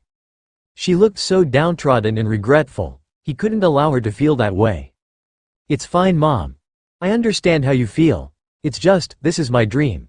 This is what I've always wanted. I just want to help people, Mom, and I would hate myself forever if I let others suffer and did nothing about it. She sighed. I understand, sweetie. And you went against my wishes, and I still don't want you to do this, but I just want you to know that I'm proud of you. Izuku got up and hugged her. I love you, Mom. She hugged him back. I love you too. Izuku stood hesitantly outside of his new classroom. It felt unreal that he was here. Did he even really deserve to be here? Hopefully, Katsuki and that asshole from the exam weren't in here. He opened the door. Get your feet off that desk, the asshole from the exam exclaimed to Katsuki. Does the universe just hate me? The teen suddenly looked over and started walking towards him. By the time he processed that the asshole was walking towards him, he had already reached him. Suddenly, the teen bowed in front of him. I apologize for my rudeness during the exam. You figured out the true nature of the exam. You're truly the superior hero. The true nature of the exam? What was he talking about? Oh, he meant the rescue points. Izuku rubbed his head. I didn't know about the rescue points if that's what you're talking about. I just wanted to help people. Iida looked up in shock. You didn't even know about the true nature of the exam and you helped people? That makes you even more of a superior hero to me. Please accept my most sincere apologies. This guy was very forward. Izuku didn't really know how to respond to him. As he was considering his response, he heard the door open behind him. Hey, you're that weird guy from the exam, Izuku turned around to see the girl he saved during the exam. Hi. You were so cool destroying that zero-pointer, you were all alike. Why was she talking to him? Did she think that she owed him or something? As she continued describing her perspective of his fight against the zero-pointer, he continued standing there not really knowing what to do. He wasn't really good at conversation. The only people he talked to consistently were his mother, his father, and Arakashige. As he looked up to speak, he suddenly saw what looked like a yellow caterpillar behind the girl. He blinked. The girl turned around to see what he was looking at and stared as well. Go somewhere else if you want to play at being friends. This is the hero course. Who are you? Izuku asked in confusion. The caterpillar got up and unzipped what he now realized was a sleeping bag. He walked past them and sat down at the desk in front of the room. Everyone, please take a seat. All three of them rushed into the nearest seat. Hello, my name is Shota Aizawa. I may or may not be your teacher here. Izuku thought back to his journal. Every teacher at UA was a hero or former hero, so he most likely had an entry on him in his journal. Shota Aizawa, also known as Eraserhead. Emitter-type quirk. Erasure. It allows him to nullify any transformation or emitter-type quirks within his sight. Not much is known about him due to his lack of media attention. Weaknesses. His quirk is based on what he can see, so his eyes are an obvious weak point. His glasses are most likely durable, but they would still be the best target overall. Aizawa threw some clothes on the floor in front of him. Put these on, we're going to do a quirk apprehension test outside. The brown-haired girl raised her hand. Yes? Opening ceremonies are today, sir, shouldn't we be heading to them? Aizawa snorted. They're a waste of time. Now hurry up before I decide to expel you for wasting my time. The class chatted among themselves as they waited for Aizawa at the PE grounds. Izuku continued listening to the large teen and the brown-haired girl talk to him and himself. He kept trying to remember how to properly interact with a girl. Oh yeah, his dad had told him what to do before. Remember son, if a pretty girl or boy ever tries to talk to you, run to me and point me in their direction. I'll take care of the problem. That didn't sound right. Oh wait, he had talked about it another time too. If a girl, or boy for that matter, ever tries to flirt with you my precious son, I'll cut them into pieces and burn them to ash with my fire breath. Maybe his dad was more screwed up than his mom. What do you think? I actually don't think we've exchanged names, have we? The brown-haired girl said. Izuku realized with surprise that they hadn't. My name is Izuku Midoriya, the girl smiled. Hi Izuku, my name is Ochako Uraraka. My name is Tenya Iida, the large teen stated. Izuku smiled. Before he could attempt to continue talking to them, he saw Eraserhead walking towards the class out of the corner of his eye and straightened up, with the rest of the class following suit. Aizawa stood in front of them with an uninterested expression. Today you will be performing a quirk apprehension test. In this test, you will be performing a normal middle school physical exam, except now you'll be able to use your quirks. Izuku Midoriya, please step forward. Izuku perked up and walked forward to the podium, ignoring the hateful gaze he felt from Katsuki off to the side. What would you like me to do, Eraserhead-sensei? Aizawa looked surprised for a second before narrowing his gaze at Izuku. How did you know who I am? I have a habit of studying different heroes for fun in my free time. Aizawa grunted. Whatever, just call me sensei. Please step up on the diamond and hold this baseball in your hand. Aizawa tossed him the ball, and he caught it in his gloved right hand. Aizawa suddenly squinted down at him again and made a stopping motion with his hand. Why are you wearing gloves? They are not part of the standard UA uniform. Izuku blinked in surprise. Did you not get my special accommodation forms, sensei? I sent them in about a week ago. No, I did not. Whatever, we'll confirm it after the test. Aizawa made a dismissive sign to continue. Izuku walked up to the plate and stretched a bit. What was your record for the ball throw in middle school, kid? About 80 or so meters, sensei. Aizawa shook his head in approval. Impressive distance without a quirk, but this time I'd like you to try utilizing it with your quirk. Well? With all due respect sir, I don't think my quirk is suited for this. Aizawa looked back disinterested. I saw it during the entrance exam screening. I was asleep about half of it, But I caught the part where you destroyed the zero-pointer with a single punch. I also noticed you turning many robots into dust with your strength.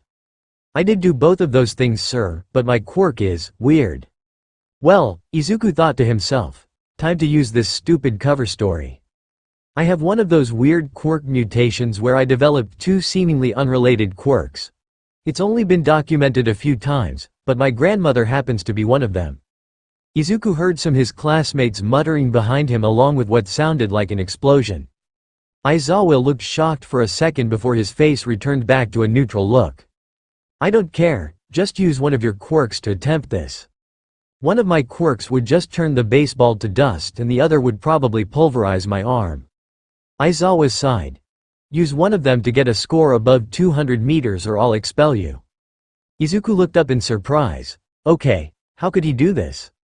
His normal physical strength wouldn't work here. Pulling his arm back, he focused on his quirk. Alright, Izuku thought. Plan B it is. Ochako stood off to the side watching Izuku focus intensely. Fair. So what if his quirks were unsuited to this? He was still a heroic guy with a quirks much more powerful than hers. Suddenly, he tensed up and threw his arm forward. Immediately, everyone was pushed back from the sheer power of the throw. It was like a hurricane had suddenly appeared with Izuku at the epicenter. She covered her eyes to block the sand that sprouted up from the shockwave. When she uncovered her eyes, she saw the ball still flying through the air. She turned back to look at Aizawa, whose eyes seemed glued to his phone. A few seconds later, she heard a ding come from his phone to indicate the final distance.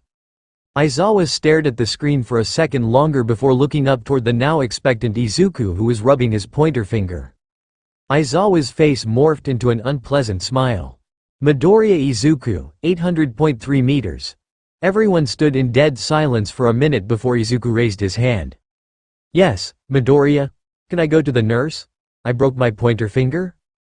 Go to the nurse before the end of this exercise and I'll expel you. Izuku stared for a second. That sounds highly illegal. Aizawa sighed. Hurry up at least. Alright, now that Midoriya is back, we will begin. A red-haired kid in the back pumped his fist. Woohoo, this sounds like fun. Aizawa suddenly felt ticked off. New change of plans, whoever scores last will be expelled. He heard the starts of protests from the students before he raised his hand to silence them. Heroics isn't about fun, it's about going out of your way to do what's best for everyone around you. In essence, it's to go past your limits to help others. The hero world is unfair, so get used to it. He could practically feel the students fire up in determination. Now go out there, and go plus ultra to show me why you should be allowed to stay. Manetta was scared. He had been doing the worst in each test so far, falling way behind the other guys and the bodacious women. He couldn't be expelled yet, he hadn't even copped a feel yet. The class was moving over towards the repeated side steps area when he suddenly felt a tap on the shoulder. He turned to see the Izuku kid from earlier staring down at him in mild concern. Your name's Manetta, right? Manetta was surprised that he was paying enough attention to know his name. Yes. What do you need? Izuku glanced over at the distracted Aizawa, before turning his head back to Manetta. Quite frankly, you're going to get expelled if you don't do anything to impress the teacher over there. He's not lying about the expulsion, but if you do something to impress him you could change his mind. Manetta was shocked. This powerhouse was trying to help him. Why are you helping me? I'm your competitor. Izuku smiled slightly in a way that was both kind of creepy and adorable, like a puppy covered in blood. 2 reasons. The first is that a hero should help anyone in need, regardless of who they are or what the situation is. The second is that no one here really deserves to go home early. We all worked to get here, and we should at least get a chance to prove ourselves. Manetta felt shock and admiration. This guy was so cool, he was willing to go out of his way to help someone with a weaker quirk like his prove their worth. Alright, so what's the plan? Explain your quirk to me. Aizawa was impressed so far with his students. All of them had displayed some level of potential, some of them had massive amounts of it, except for one. Aizawa looked over at the small purple boy who was getting ready to perform the repeated side steps test. So far, he had been failing terribly. He had scored last in long jump, 50-meter dash, and grip strength. Frankly, it looked like he would easily be in last place. Isawa sighed. It was a shame that people like him came into heroics programs. People with decent quirks, but too poor physical ability and skill to use them. Begin. Manetta quickly threw the balls on top of his heads on either side of the lines. He continued until there was a pile on either side bigger than him. Manetta ran into one and started quickly going back and forth at an incredibly fast rate. When the timer stopped, he had scored by far the most out of any student on the repeated side jumps. Isawa stared for a minute before his mouth returned to an unpleasant grin. How unexpected, he thought.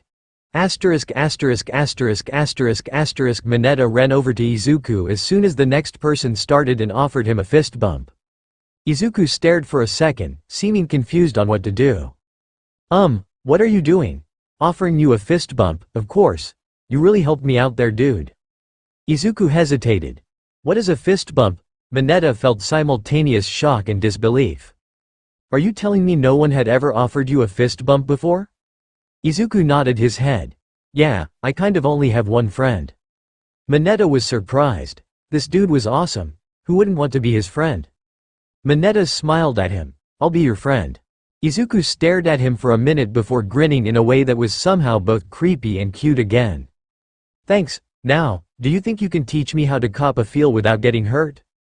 Izuku gave him a deadpan expression before slapping him upside the head. That's weird, dude. Isawa watched as everyone stood with bated breaths as he pulled up the scores from the exam. He snorted. They were worrying for nothing. He had already decided not to expel all of them. They had all proven they had at least some potential. He pressed the button to show the total rankings. 1. Momo Yayorozu 2. Shoto Todoroki 3. Katsuki Bakugo 4. Tenya Iida 5. Izuku Midoriya 6. Fumikage Tokiyami 7. Mezo Shoji 8. Mashiro Ojiro 9. Ejiru Kirishima 10. Mina Ishido 11. Ochako Uraraka 12. Koda Koji 13. Rikido Sato 14. Suyu Asui 15. Yuga Aoyama 16. Hanta 0. 17. Denki Kaminari 18. Kyoka Jiro 19. Toru Hagakure 20. Minoru Manetta. Manetta looked down in misery as he saw his ranking. Also, I lied about the expulsion thing. Everyone looked up in surprise at his lie. It was merely a logical ruse to bring out your full potential. As he listened to everyone complain and whine, he sighed. He was surprised by this year's class. Every one of them showed potential and he was looking forward to the rest of the year. Now hurry up and pack your things, class is dismissed for the day. Izuku stood outside the principal's office. After saying goodbye to Uraraka, Manetta, and Iida, he had gone up to Aizawa-sensei and asked for a copy of his classmates' quirks from the quirk database. After a moment of surprise, he had directed Izuku to the principal's office. What he was asking for was illegal, but not strictly enforced. As he was considering leaving, the door finally swung open and he walked inside.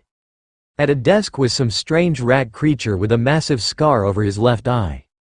Nezu. Mutant-type quirk. High spec. It grants Nezu large amounts of intelligence as well as altering his biology to be able to speak, think, and act like a human. Weakness. Extremely vulnerable to physical attacks due to his small size. Hello Mr. Midoriya, what can I do for you today? Izuku hesitated before pulling his journal out of his bag. I have a habit of studying villains and heroes in my free time. It's something I enjoy doing, and I'd like to do it with my classmates. Nezu looked surprised before holding out his hand for Izuku's notebook. Midoriya handed the notebook to him and was surprised to see him skim through the entire book at an incredibly fast pace. Nezu towards him while nodding. This is quite impressive, Mr. Midoriya. The detail is astonishing and the inferences are shockingly accurate for what little you had to work with. I'm honestly impressed. Izuku blushed at the high praise. As for your request, I can't just let you take files on your classmates out of school. The possible ramifications if someone unsavory found them are devastating. Izuku looked down in sadness. But that does not mean that I can't let you look at them here. Izuku looked up in surprise. As long as you keep your analysis notebook and class files here, I'd be willing to give you files of the whole school to analyze. After all, it is my job as an educator to help children build their skills. Izuku smiled and pumped his fist. Are we in agreement? I believe that would work for me, sir. Good, now go home. As Izuku left, Nezu smiled. It seemed that he had finally found someone with an intellect he could hone. The notes were good, but they needed improvement. If he trained the boy well enough, he may even rival his father. Izuku walked out and was surprised to find Manetta, Uraraka, and Iida waiting for him. Why are you guys still here? Uraraka giggled. We were waiting for you, silly. Izuku stood there for a moment considering the possibilities. Did they feel that they owed him somehow? Manetta had said he wanted to be his friend, but he wasn't fully convinced. Uraraka could feel like she owed him for his rescue of her during the entrance exam, but he had no idea why Iida would feel some obligation to him. Why? The three of them stared at him in confusion. Why are you being so nice to me? People usually avoid me like the plague, so I'm wondering why you're being so nice to me. The three of them exchanged glances before turning their eyes back to him. Well, we kind of want to be your friends. You just seem like a nice guy. If you don't want us to be, it's perfectly fine. Uraraka responded while rubbing her head. Izuku stared for a second before smiling. I'd love to be your friends. Uraraka smiled, Manetta pumped his fist, and Iida grinned slightly. They started walking towards the train station together, with Uraraka and Manetta doing most of the talking. Izuku still felt confused, but enjoyed the company. It felt more pleasant and warm than his talks with Arakashige. He could get used to this. Kurogiri watched as Shigaraki swept away the remains of another possible recruit who had offended him. The possible recruit had made the mistake of insulting Shigaraki's gloves. He had called him a bitch for needing to wear gloves in such warm weather. Shigaraki had promptly disintegrated the idiot. Incidents like this were common but strangely had become rarer over the past couple of months. Kurogiri had noticed Shigaraki's absences and unusually pleasant moods these past couple months. He always seemed to be less ticked off than usual, and even seemed happy to an extent. He had reported it to Sensei, but they had both mutually agreed to not investigate for the time being. Whatever Shigaraki was doing, it was making him more agreeable and appealing to the recruits that had come in due to rumors of their planned attacks against All Might. Speaking of Sensei, Kurogiri remembered that he was supposed to teleport Shigaraki to him in a few minutes. Shigaraki, it's almost time to go meet up with Sensei. Shigaraki perked up and dropped the broom, before rushing over to Kurogiri in excitement. Finish cleaning your mess first. Shigaraki grumbled about stupid cannon fodder and their insults as he walked over to the fallen broom and continued sweeping. Shigaraki was excited. It had been months since his last visit with Sensei. He always claimed he was busy with something, so he was excited to finally see him again. Kurogiri warped them through to Sensei's room. Against the wall, Sensei sat with his helmet on. Shigaraki. Sensei began. I'm glad to see you in good health. What about you, Sensei? Are you feeling any better? Sensei sighed, releasing a burst of steam from his helmet. Unfortunately, no, my body has been getting weaker recently if anything. Shigaraki felt a twinge of pain. He couldn't lose Sensei, he was like a father to him. Before he could continue, Sensei held up his hand. Enough about me. How is your plan shaping up to kill All Might? Shigaraki hesitated before continuing.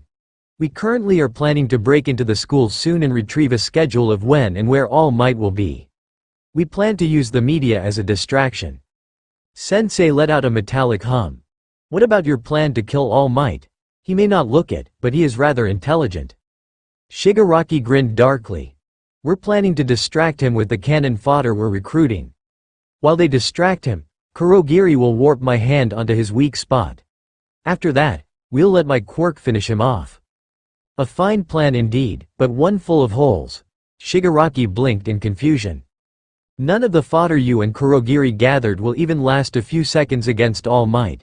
He should be able to just dash through them straight to you. What would you change then, Sensei? Shigaraki felt an aura of amusement radiate of sensei before he brought a hand up and pressed a button on his helmet. "Dr. Tsubasa, would you kindly send the Nomu in?" Suddenly, the doors behind them burst open. What stepped out was a hideous black creature with black skin, an exposed brain, and a bird-like beak. Sensei gestured towards it. "This is Nomu Val1Dus. 1, a human eye modified to create a perfect counter to All Might. It possesses the quirks of regeneration, shock absorption, and super strength. Am I correct in saying that he will be a satisfactory distraction?" Shigaraki grinned at the monstrosity in front of him. "He will do nicely." Hasashi pulled the lever on his chair and leaned back in his seat. His boss had managed to secure him a first-class seat to Japan. The guy was an asshole, but he was an asshole that could easily secure top-notch amenities for his employees. Hasashi grimaced. Of course, the only reason he'd gotten this seat was as an apology. "Hasashi, he's an important asset and informant for our organization that could help you immensely." Hasashi growled. "Is that supposed to make me trust that asshole? Every time I'm around him I feel like he's going to try and kill me for existing." His boss sighed through the phone. "Hasashi, I don't like working with him either. That man is insane, and honestly, we were planning on getting rid of him before he accepted our mandatory offer to join us. I voted to kill him on the spot, but I was ultimately unable to gather enough support. How is that supposed to make me feel better?" He could hear his boss's teeth grind through the phone. "It's not. What I'm trying to say is that he's our asset, so we might as well use him. There's also the fact that we need you to keep an eye on him. Some rumors have been floating around that may warrant his execution, and we'd like you to confirm if they're true or not." Hasashi punched the wall in front of him as hard as he could, accidentally punching right through it. "Don't think I didn't hear that, Hasashi. Stop acting like a petulant child and just work with me here. You don't get it, do you? I'm going to be near my family. If I screw up, he'll have an excuse to go after them." Hasashi could hear what sounded like talons drumming hard against wood through the phone. "You are correct. I had forgotten to consider that." A moment of silence followed. "How about this? If at any point you feel like you or your family is in danger, I give you permission to burn the fucker to a crisp. I'll take full responsibility." Hasashi was shocked into silence for a moment. "Are you sure you want to go that far for me, boss? It sounds like a risky move for you." "I've granted permission for you to do much worse, Hasashi. You're a more valuable asset than he is." Hasashi thought the offer over. "Anything else? I'll throw in a first-class plane ticket as an apology for making you do this." One apology for a hole in the wall later and he was off on his flight. Hasashi sighed. He really didn't want to work with that man, but he really didn't have an option. Besides, he would be taking full advantage of that permission to kill him if he felt like it. "I'll put off these thoughts for now. What should I do first when I get back to Japan though?" Hasashi thought to himself. He knew that he hadn't visited Fuyumi and Tuya since they were children, so he should check up on them if possible. Hopefully, they would come alone and not with Enji. Hasashi grimaced. Morally, he knew that he should check up on his former friend and see if he had finally gotten himself some help, but he already knew that Enji hadn't. Hasashi sighed and rubbed the knife hidden in his sleeve to make sure it was still there. He really wanted to help his former friend, but he was scared to see if Enji had fallen even farther without him. The last time they had talked had been the day that he had seen just how far Enji was willing to go to be number one. He was about to surrender. Enji, what the hell were you thinking? He was a criminal, it doesn't matter what I do as long as he's taken care of. He was just a kid. Hasashi shook himself out of his delusion and checked surroundings for suspicious activity. Seeing nothing, he looked back down at the knife in his sleeve. Enji had always been a loose cannon. Surely no one would blame him if he stayed away from him. Hasashi looked at his reflection and sighed. He couldn't just do that, however. The longer he avoided talking to him, the more of a threat he would be to himself and others. Well then Enji, Hasashi thought to himself. I hope I'm wrong about you. Izuku yawned as he leaned his seat back slightly.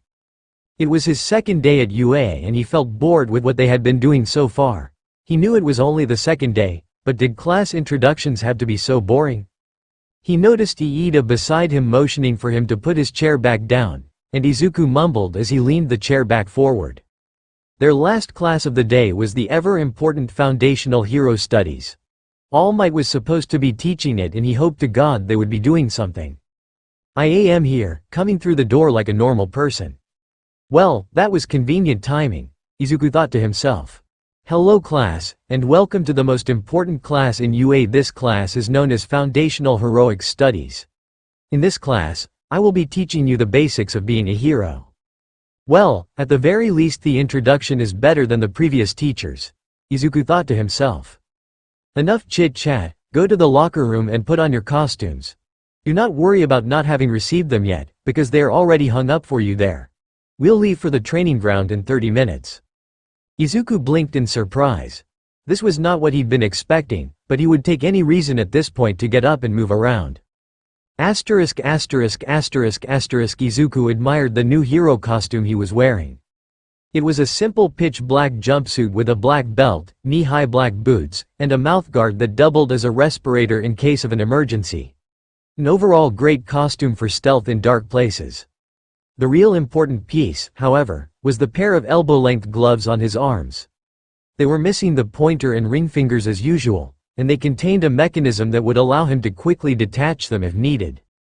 His dad was surprisingly very experienced in costume design and had helped him with designing a practical costume that would work with his quirk. It had been quite an interesting experience to learn about how to avoid impracticality and flashiness. Happy with how his costume looked, he turned and looked at his friends. Iida was in an impractically heavy-looking suit of armor, Manetta was in what appeared to be a diaper, and Uraraka was in a skin-tight black and pink suit with a helmet. Izuku stared at his friends' odd costume designs. Did your costumes turn out the way you wanted? They all looked confused at his question, confirming that he was correct. Iida proudly straightened himself. I based my design of my brother's hero costume. It helps guard me against attacks and contains cushioning in case I crash. It may not be as impractical as I thought, but it could still use work. The equipment is heavy and can weigh him down in a fight. Manetta pumped his fist. I based my design of a bowl of grapes to really go with the theme of my quirk. So it's not a diaper. It's still very impractical though. The bowl can be easily gripped by enemies and takes away from his advantage in having a small size. Uraraka rubbed her head. It turned out mostly how I wanted it to, but the costume is a bit tighter than I imagined. It must have been an error with the support department. No, it definitely wasn't. It's very hard to grip a skin-tight suit in the middle of combat. It is also very good at distracting opponents in the middle of combat, like how I feel right now. Izuku shook those thoughts away. Your costumes have multiple impracticalities in them. You know, my dad is really good at redesigning costumes to be more practical. Next time he visits, I'm sure he wouldn't mind taking a look at yours and improving them. All three of them rubbed their heads in what appeared to be embarrassment. Well, that Izuku. I'll accept your offer though, Uraraka stated. Before Izuku could continue, he heard All Might talking behind and turned to listen. Today we'll be doing indoor battle training. You will be fighting in a 2 versus 2 style battle. Before I further explain the rules, let's draw lots to determine the teams. Izuku ignored the constant questions from his classmates around him and chuckled at All Might's obvious discomfort. It's quite amusing that his largest challenge as a hero appears to be teaching us. Listen up, here's the deal. Since you are too impatient to wait until after we draw teams to ask me questions, I'll explain the rules first. All Might pulled out a small sheet of paper. In this exercise, the villain team will be hiding a nuclear weapon and the hero team will be attempting to retrieve it, the heroes. After listening to All Might drone about the rules for 10 minutes, All Might finally grabbed a box with the word lots at his side and started drawing names. For the first hero team, we have Izuku Midoriya and Fumikage Tokiyami. Izuku and Tokiyami turned to look at each other appraising Ly. Tokiyami was just below average height-wise, being about 8 centimeters taller than him. His bird head on top of his human body was mildly disturbing to look at, but Izuku had seen far worse. His costume was a simple black cloak covering most of his body. It was more practical than most of the other costumes due to its stealthy nature, but it was very easy to grip if someone got in close. Tokiyami walked over and bowed to him. Fate has decided that we shall fight together today. It is a pleasure to meet you. Izuku's sweat dropped at the over-the-top statement while bowing back. It is a pleasure to meet you too. Let's do our best out there. Tokiyami nodded in acknowledgement before turning to watch All Might draw their opponents. As long as it's not Katsuki, I'm all good with this. For the first villain team, we have Katsuki Bakugo and Honta Zero. I need to stop jinxing myself. Katsuki glared over murderously at the two of them as a plain-looking boy with tape dispensers for elbows walked over towards him.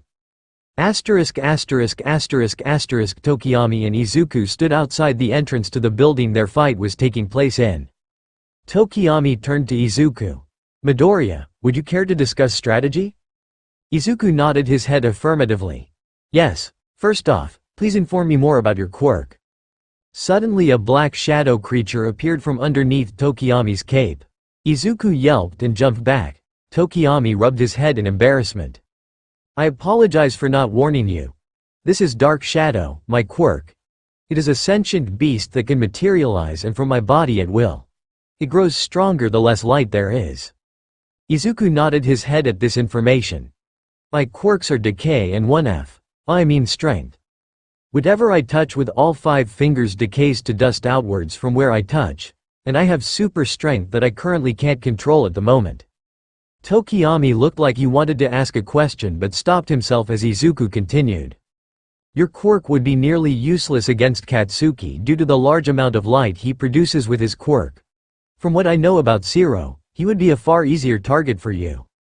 Ah, so you do know Bakugo? Izuku looked up in surprise.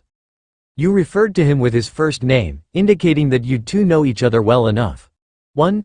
You also seem to know enough about his quirk to know that I would be useless against him. Izuku sighed. Yeah, Katsuki and I were friends a long time ago. We had a bit of a falling out and he hates me with a passion now. Tokiyami nodded in understanding. I know him well, Tokiyami. Izuku stated with a smirk. That's how I know he'll come straight for me. Tokiyami and Izuku ran down the hallway together towards their destination. Suddenly, Katsuki burst out from behind a corner and aimed at them. Izuku pushed both of them out of the way of Katsuki's explosion and nodded towards Tokiyami. Tokiyami nodded back and continued running towards the stairs, leaving Izuku to fend for himself against Katsuki. Deku.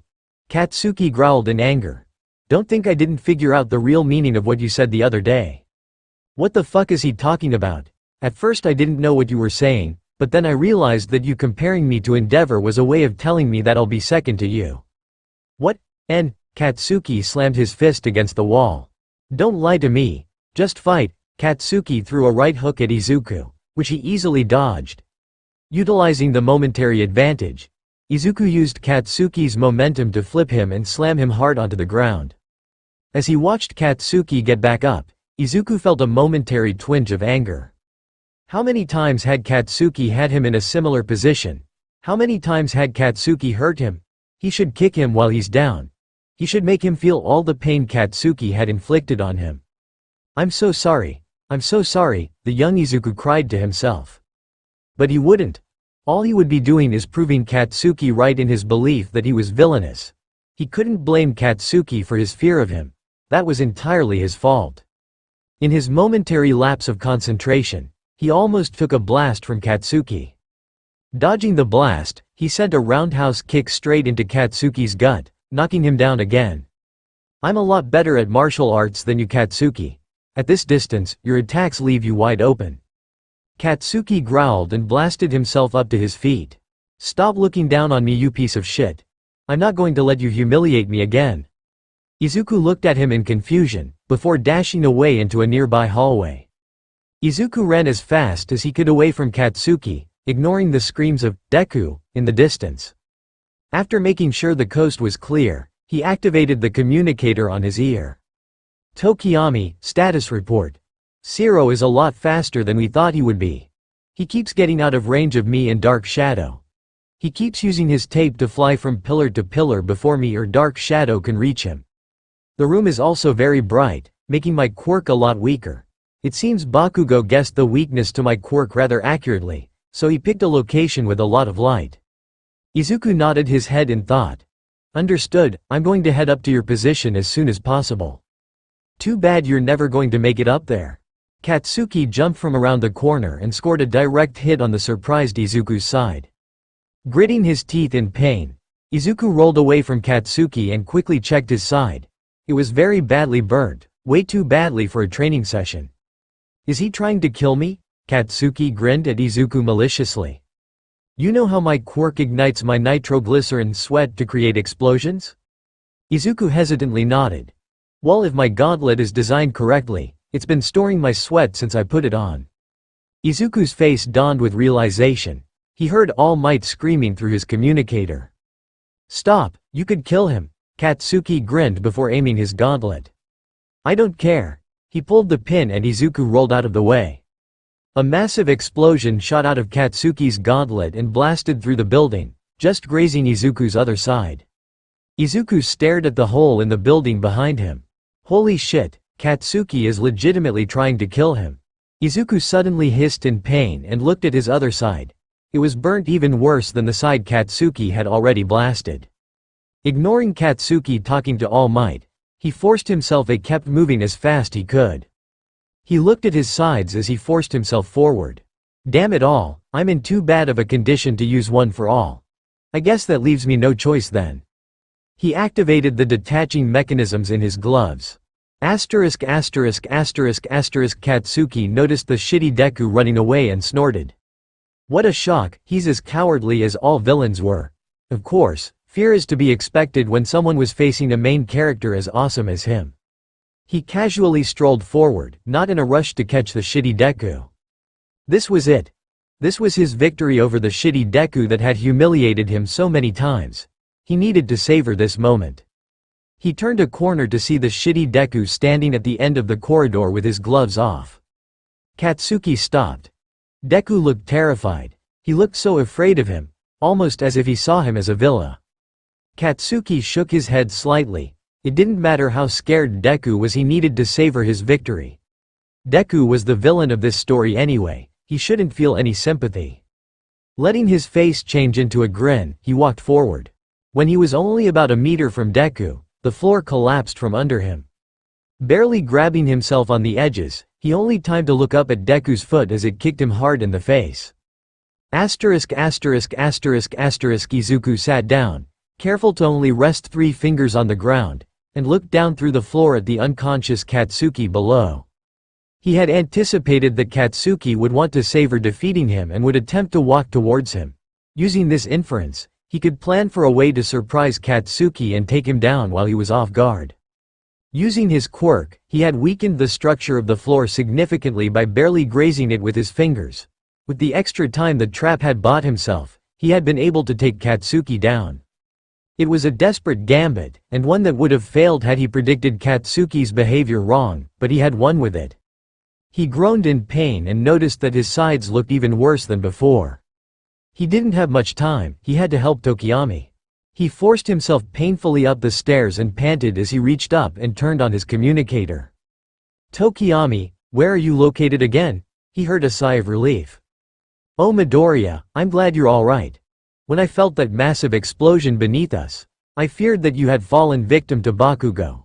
We are located in the main room on the 5th floor. Got it. Be ready to grab the bomb when the floor turns to dust under you. Midoriya turned off the communicator and let out a few more moans of pain as he positioned himself under the room where Tokiyami was located. Screaming painfully as he did so, he leapt up and smashed his hand as hard as he could against the floor. Tokiyami quickly tensed himself in wait for Midoriya's attack. Truthfully, he didn't know what to make of the smaller teen, but he seemed extremely nice and had been far more accepting of Dark Shadow than others. He liked the teen, and he hoped they could be friends in the future. Suddenly he saw the floor turn to dust at the center of the room, quickly expanding outwards. Zero, not expecting this, fell through the hole and landed on his face, while Tokiyami landed on his feet. Quickly, he sent out Dark Shadow, who grabbed the bomb and pulled it towards him. He tapped the bomb, ensuring his victory. Feeling happy with his victory, he turned towards where the floor had started to decay to celebrate with Midoriya. He suddenly stopped. Midoriya was standing, clutching his burnt sides in extreme pain. He looked up at Tokiyami with a smile, before falling forward. Quickly, he sent Dark Shadow to grab Izuku before he hit the floor. He looked over Midoriya's burnt, unconscious body and felt a twinge of anger. He hadn't known Midoriya that long, but he seemed like a very kind and accepting guy. This was extreme to do to anyone, much less to him. Midoriya had woken up to his mother screaming about how she should mutilate All Might with her quirk, vividly describing the various organs she would pull out of him and then force feed him. Noticing he was awake, Inko ran over and rubbed him on the head. "Are you okay, baby? I heard what happened and came as soon as I could." She was talking uncharacteristically soft. She must have been very worried. He looked down at his sides and noticed that they were completely healed, with only barely noticeable burn scars on both of them. He should be now that recovery girl healed him. Izuku looked right and noticed that Aizawa's sensei was in the room, with an expression that looked far grimmer than he usually did. "You were very badly hurt in your fight with Bakugo. The fact that he didn't kill you with his last explosion was a miracle." Izuku's eyes widened. "Bakugo, is he okay? I roughed him up pretty badly." Aizawa looked at him in confusion. "He could have very easily killed you, and the first thing you do is ask if he's alright. You're either as suicidal as All Might or as selfless as him." Aizawa moved over and sat by his bed with a sigh. "Your mother predicted that you wouldn't want her to press charges, is that correct?" Izuku nodded his head. "It's my fault he hates me anyway. I hurt him by accident and that's why he's afraid of me." He barely heard Aizawa mumble, "Didn't seem that scared to me," before he continued. "Alright then. The teachers reviewed the footage and voted what to do with Bakugo. For now, he's on probation, he will be required to go to therapy, and he will be spending detention with me for the entire year starting next week." Izuku looked up to protest before Aizawa held up his hand to silence him. "It was either that or expelling him. I voted for expulsion personally, but Nezu made a convincing argument to the other teachers that he would be dangerous on the street and that it was our job as educators to help him." Aizawa snorted. "What a load of bullshit that is." Aizawa leaned back a bit farther. "All Might is also not allowed to do class exercises without a more experienced teacher with him from now on. He should have stopped the match the second Katsuki threatened to use his gauntlet. I was hesitant to let Izuku come here in the first place. I honestly want to take him out of here and sue the school for negligence," his mother finally piped up. She looked down. "But I know that he would hate me forever if I took him away for something that wasn't the school's fault." She looked up towards Aizawa with a look promising pain, death, and suffering. "I expect you to take better care of him in the future. Promise me you can do this and I'll let him stay." Aizawa stared for a second. "I promise that I'll do everything in my power to take better care of him." Izuku walked into class the next day to two missiles slamming into him. Midoriya, Uraraka and Manetta let out simultaneously. "I can't breathe." The two of them let go while profusely apologizing. Iida ran up next and bowed to him. "It is great to see that you are all right, Midoriya." Izuku smiled. "Thanks, Iida." Suddenly, Tokiyami walked out from behind Iida looking downtrodden. He bowed his head profusely to the ground. "I greatly apologize, Midoriya. You were my partner yesterday and I failed you greatly. It is my honor-bound duty to perform any task you ask of me as penance." Izuku smiled. "You don't have to do anything for me, Tokiyami, but if I had to ask, I want you to sit by me at lunch with my friends." Tokiyami looked up shocked. "I failed you so badly, and you would still have me as your friend?" Izuku hesitantly patted his shoulder. Wrong. The plan was mine, and I deserve the blame for what went wrong." Before they could continue, Katsuki walked in behind them. Everybody in the class went dead silent and stared at the teen. He stared at Izuku with murderous intent, looking about ready to blast him, before walking past him and sitting down. Needless to say, no one talked until Aizawa entered the room. After a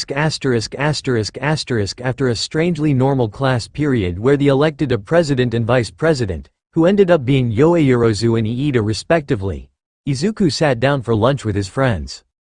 It was nice to just enjoy this environment with them, which was the complete opposite of what he was used to. Out of the corner of his eye, he noticed a teen with white and red hair sitting alone at another lunch table. From what he remembered, he was named Shoto Todoroki, son of Endeavor. His eyes were very cold towards everyone who walked near him, but he looked so lonely. Hesitantly, he waved to get Uraraka's attention and motioned towards Todoroki. Seemingly getting his intention, she smiled back at him and gave him a thumbs up. He walked over and sat down next to Todoroki. Shoto sat down on his own at the lunch table like he was used to. Occasionally, someone came by and asked if they could sit down next to him. They all left after he gave them a glare. It was lonely, but he was used to it. Suddenly, a short teen with green hair slid into the seat next to him and smiled. The two of them awkwardly stared at each other for a minute before Shoto went back to eating. The teen, who he now recognized as Midoriya from his class, cleared his throat. "Hello there, it's nice to meet you, Todoroki. I noticed you were lonely over here and thought I could keep you compa." "Go away." Midoriya looked crestfallen before clearing his throat and trying again.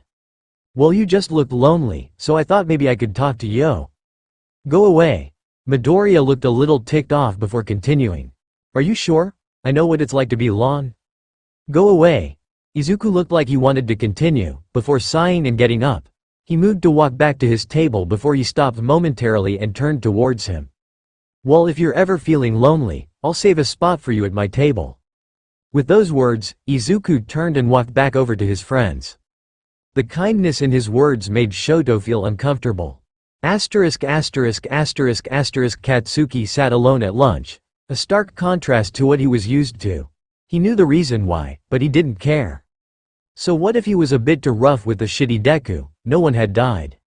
Izuku looked so terrified of him. He looked so afraid of him, almost as if he saw him as a villain.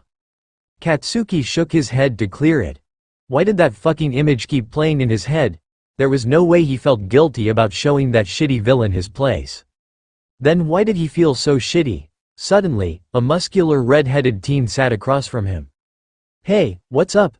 Katsuki looked up perplexed. "Who the fuck are you?" The kid rubbed his head with a shit-eating grin on his face. "Eijiro Kirishima, I'm in your class," Katsuki snorted. "Whatever." The two of them sat in silence for a minute. "Why the fuck are you here? You looked lonely," Kirishima hesitantly responded. "Everyone thinks I'm a monster after yesterday, so why the fuck are you here?" Kirishima looked down for a second. "Well, I just know what it's like to be down in the dumps after failing. What you did yesterday was very unmanly and terrible." Kirishima looked back up at him with a smile. "But the manliest thing a person can do is give someone else a second chance." Katsuki stared at him for a second before snorting. "You're naive." Kirishima laughed sheepishly. "Maybe, but would you rather sit alone for the rest of lunch?" "No." Shigaraki sat on his usual bench reading the timetable he had stolen earlier that day. Based on the information in the table, tomorrow would be the best day to attack All Might for the next 2 weeks. A bit sooner than he would have liked, but he would have to make do with what he could get. Suddenly, he saw Izuku walking towards him and quickly hid the timetable in his pocket. He'd deal with the planning later. "Hi, Arakashig," the much smaller teen greeted. Shigaraki smiled under his hoodie. "Hello, Izuku." Izuku sat down next to him, looking far more excited than usual. "What have you been up to, Izuku?"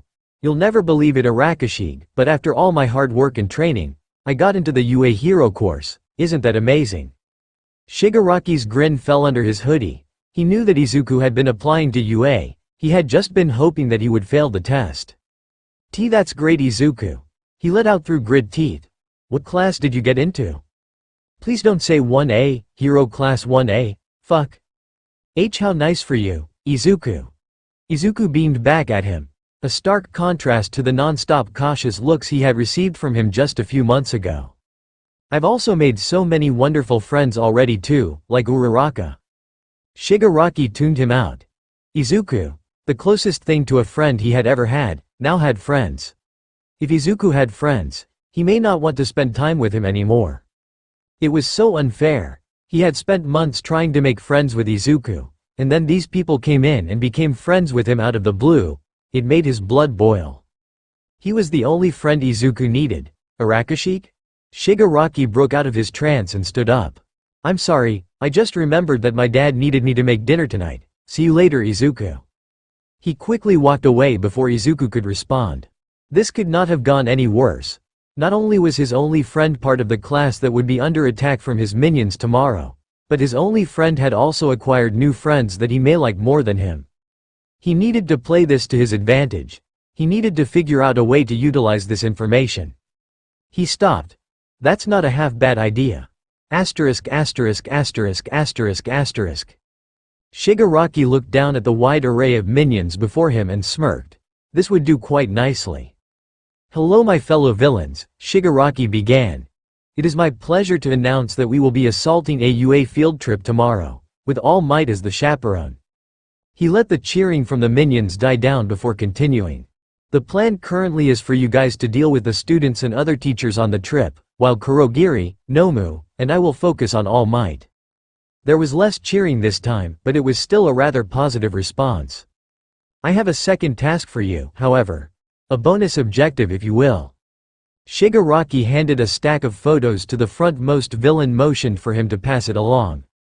This, my friends, is one of the highest potential hero students in the world right now. Your secondary objective is to capture him alive and bring him to me. Whoever completes this will gain double their current pay. There was a murmur among the crowd as they looked over the photo. One of the stupider villains at the front walked up to him. What happens if we just kill the brat and bring you his corpse? Shigaraki smiled maliciously, before grabbing the villain by the face and disintegrating his head off. I'll do that to the person who killed him and their whole squad. Another villain more hesitantly raised his hand. Yes? Why do you want him alive so badly? Shigaraki chuckled as if that was the most obvious thing in the world. Killing All Might will be crushing to hero society. Kidnapping and child to villainy would double the impact. Shigaraki smiled down at the photo of Izuku in his palm. Izuku walked towards the gate of the school, before stopping suddenly. He wasn't sure what or why, but something felt off about his surroundings. After a few seconds of glancing at everything around him, Izuku shrugged and walked into the school. It was probably just his imagination. Izuku sat on the bus in between Manetta and Iida. As soon as they had arrived, Isawa had ordered them to put on their hero costumes and head to the bus for a field trip. Izuku currently was the only one who lacked a complete costume due to the damage it had sustained when he fought against Katsuki. He looked down at his gloves and fingered the detach mechanisms. They were the only salvageable piece of equipment from his fight with Katsuki, with everything else being either unusable or badly damaged. He had opted to just wear his gloves with his uniform. He leaned back in his seat and sighed, trying to fall asleep. Midoriya. He groaned and sat up, looking across the aisle at the girl who had just called his name.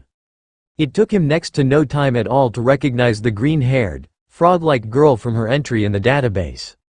Tsuyu Asui. Mutant-type quirk. Frog makes her body anatomically similar to a frog. Gives her powers such as hopping long distances, jumping incredibly high, sticking to walls, extending her powerful tongue long distance, secreting toxic sticky liquid, and camouflage. Weaknesses. Cold environments slow her down significantly and her blunt attitude can accidentally alienate some people.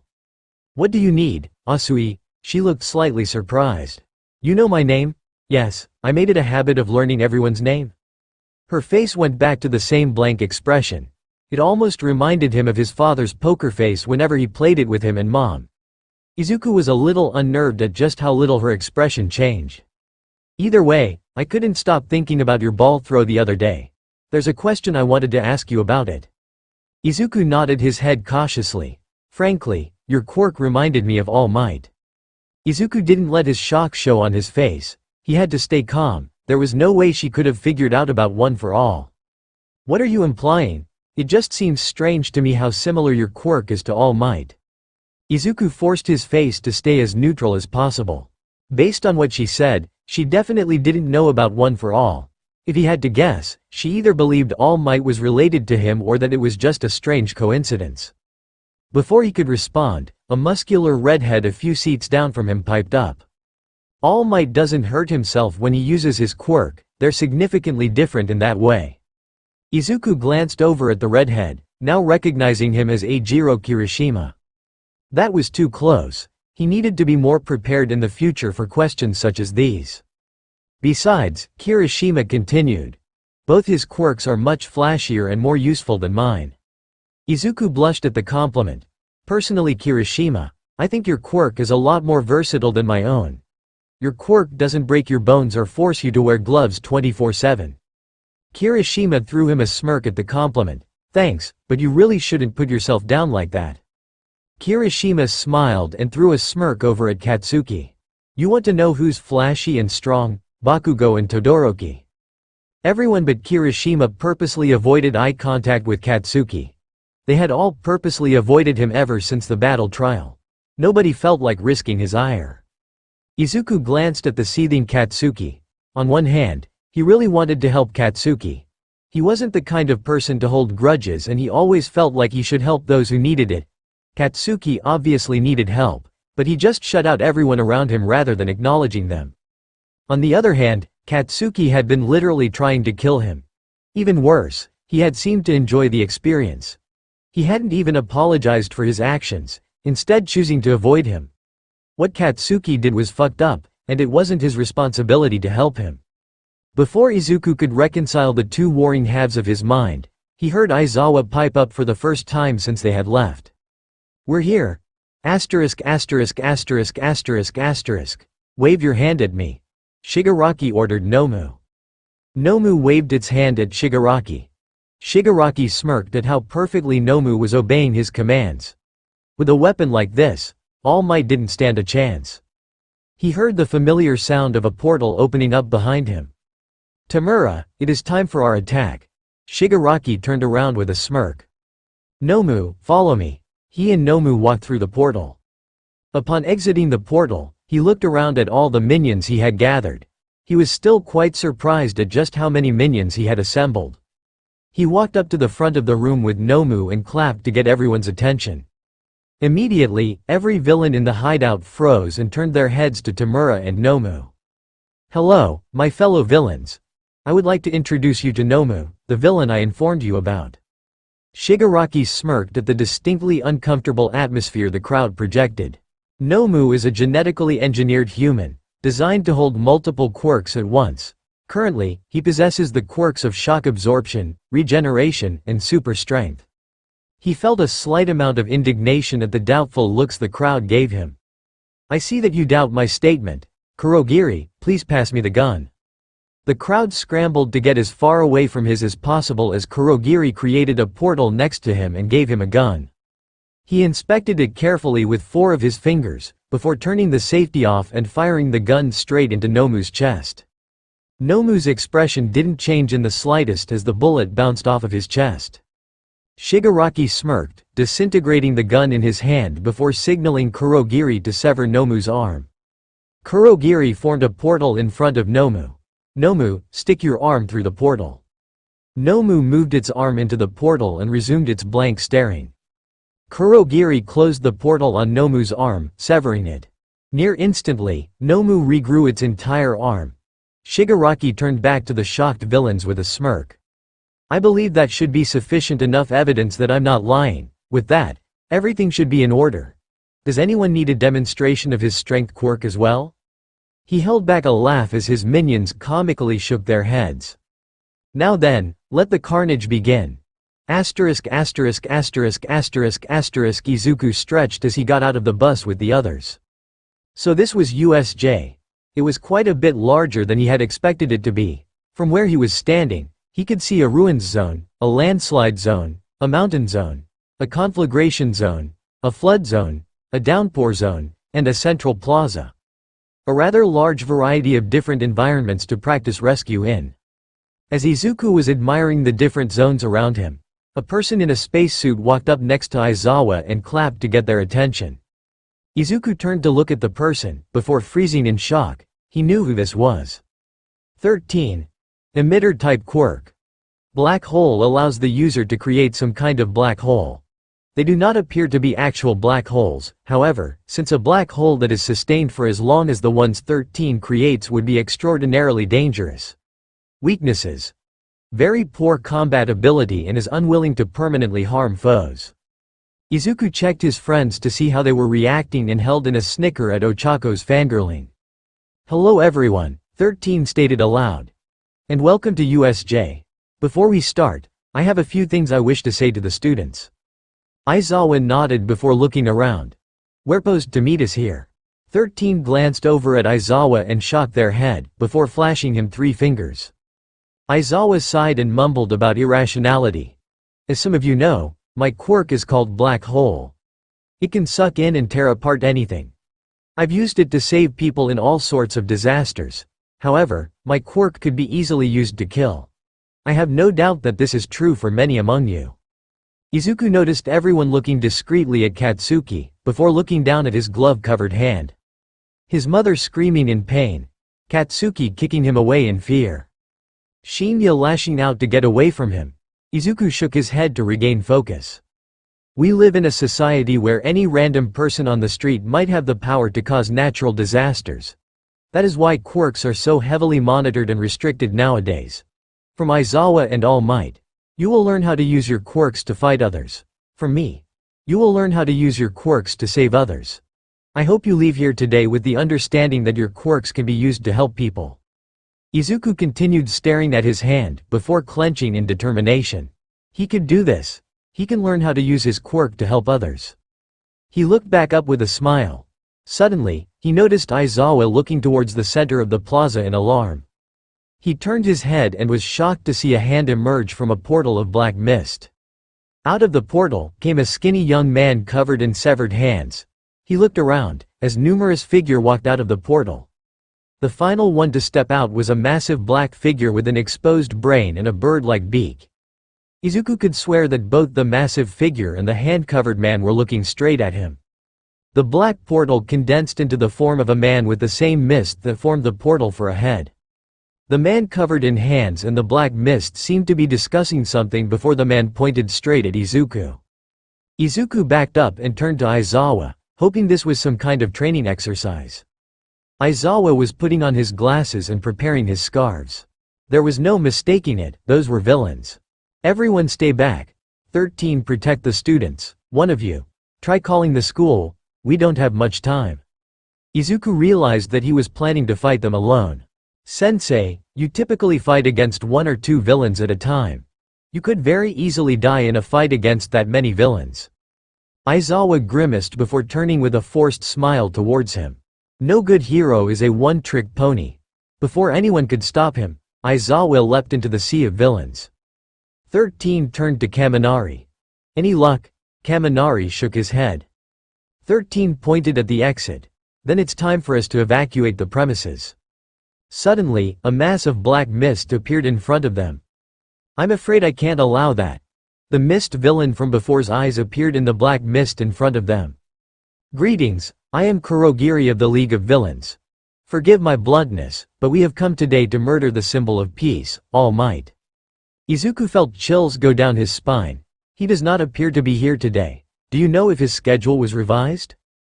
Katsuki and Kirishima rushed at the villain's eyes, who avoided their blows lazily.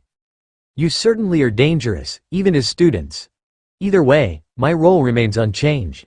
But first, I think I'll be achieving our secondary objective. Izuku felt the ground disappear from under him and fell through Kurogiri's portal. Asterisk asterisk asterisk asterisk. Izuku. Uraraka screamed. One of her friends had seemingly just dropped out of existence. Do not worry for your friend, he has another purpose. The rest of you, however, will be scattered and tormented. Uraraka screamed as she fell through a portal. She looked down, to see that she was falling quickly towards the landslide zone. Thinking fast, she slammed her hands together and reduced her gravity. She landed comfortably on the ground and looked at her surroundings. There was a small group of villains walking towards her menacingly. She couldn't do this. She was just a hero in training, she wasn't Reed. She stared in shock as Izuku kept going despite his injuries. He should be surrendering or falling unconscious, but he just kept going. It was both inspiring and terrifying just how determined he was to win. She narrowed her eyes at the villains, before picking up a large cluster of rocks and removing their gravity. She threw the rocks at the lead villain, knocking him out with the sheer force of the rocks she had thrown. The villains halted and looked at her in uncertainty. She got into a battle-ready stance and got ready for a fight. Asterisk asterisk asterisk asterisk Shoto fell through the portal towards the mountain zone. Thinking quickly, he formed a ramp of ice, using it to slow his speed down to a point where he was safe. He looked around, only to notice a large group of villains. One of the front villains straightened up in front of the others. "Look at what one of the bosses gave us. You ready to kill him, boys?" Shoto froze them solid, leaving only their head unfrozen to breathe. The villains' faces morphed from shock to fear as he walked over to what appeared to be the leading villain of the group and put his hand in the villain's face. "You have 60 seconds to tell me your plan or I'll freeze you all solid." Momo fell alongside Ojiro and Hagakure towards the conflagration zone. She quickly formed a metal pole and jammed it into a nearby building, stopping her fall. Looking towards Ojiro, it appears that he had grabbed onto a nearby ledge with his tail. In his hands, he appeared to be holding Toru. She looked down and grimaced at the wide variety of villains beneath her. Thinking fast, she formed multiple flashbangs with her quirk and threw them down towards the villains below. All of the villains below were blinded by the blast. Forming a pair of climbing axes, she scaled down the building to the disoriented villains. She looked upwards to see Ojiro following her lead, with Toru still in his arms. She turned to the villains and knocked out all but one of them with her climbing axes. She held one of the climbing axes to the last villain's throat in an empty threat. "You're going to tell me what's going on here?" Katsuki found himself falling with Kirishima and Kaminari towards a body of water. He grabbed onto Kirishima and blasted the air clumsily to keep the two of them afloat. Glancing around quickly, he saw a nearby boat and blasted the two of them towards it, landing with a crash on the deck. The two of them groaned as they sat up. Katsuki looked over at Kirishima before turning to look at the water. He felt like he was forgetting something. Suddenly, the water lit up with electricity and multiple injured bodies rose to the surface. In the middle of these injured bodies, Kaminari's form suddenly rose up. "Lightning fuck, are you alive?" Kaminari thrust against the water. Kirishima ran up beside him and looked at Kaminari. "Come on Bakugo, we have to help him, do we have to?" Kaminari started drooling heavily, unfortunately. Minoru watched Shiro lead the villains towards the trap they had made. Minoru, Shiro, and Jiro had all landed together in the ruins zone.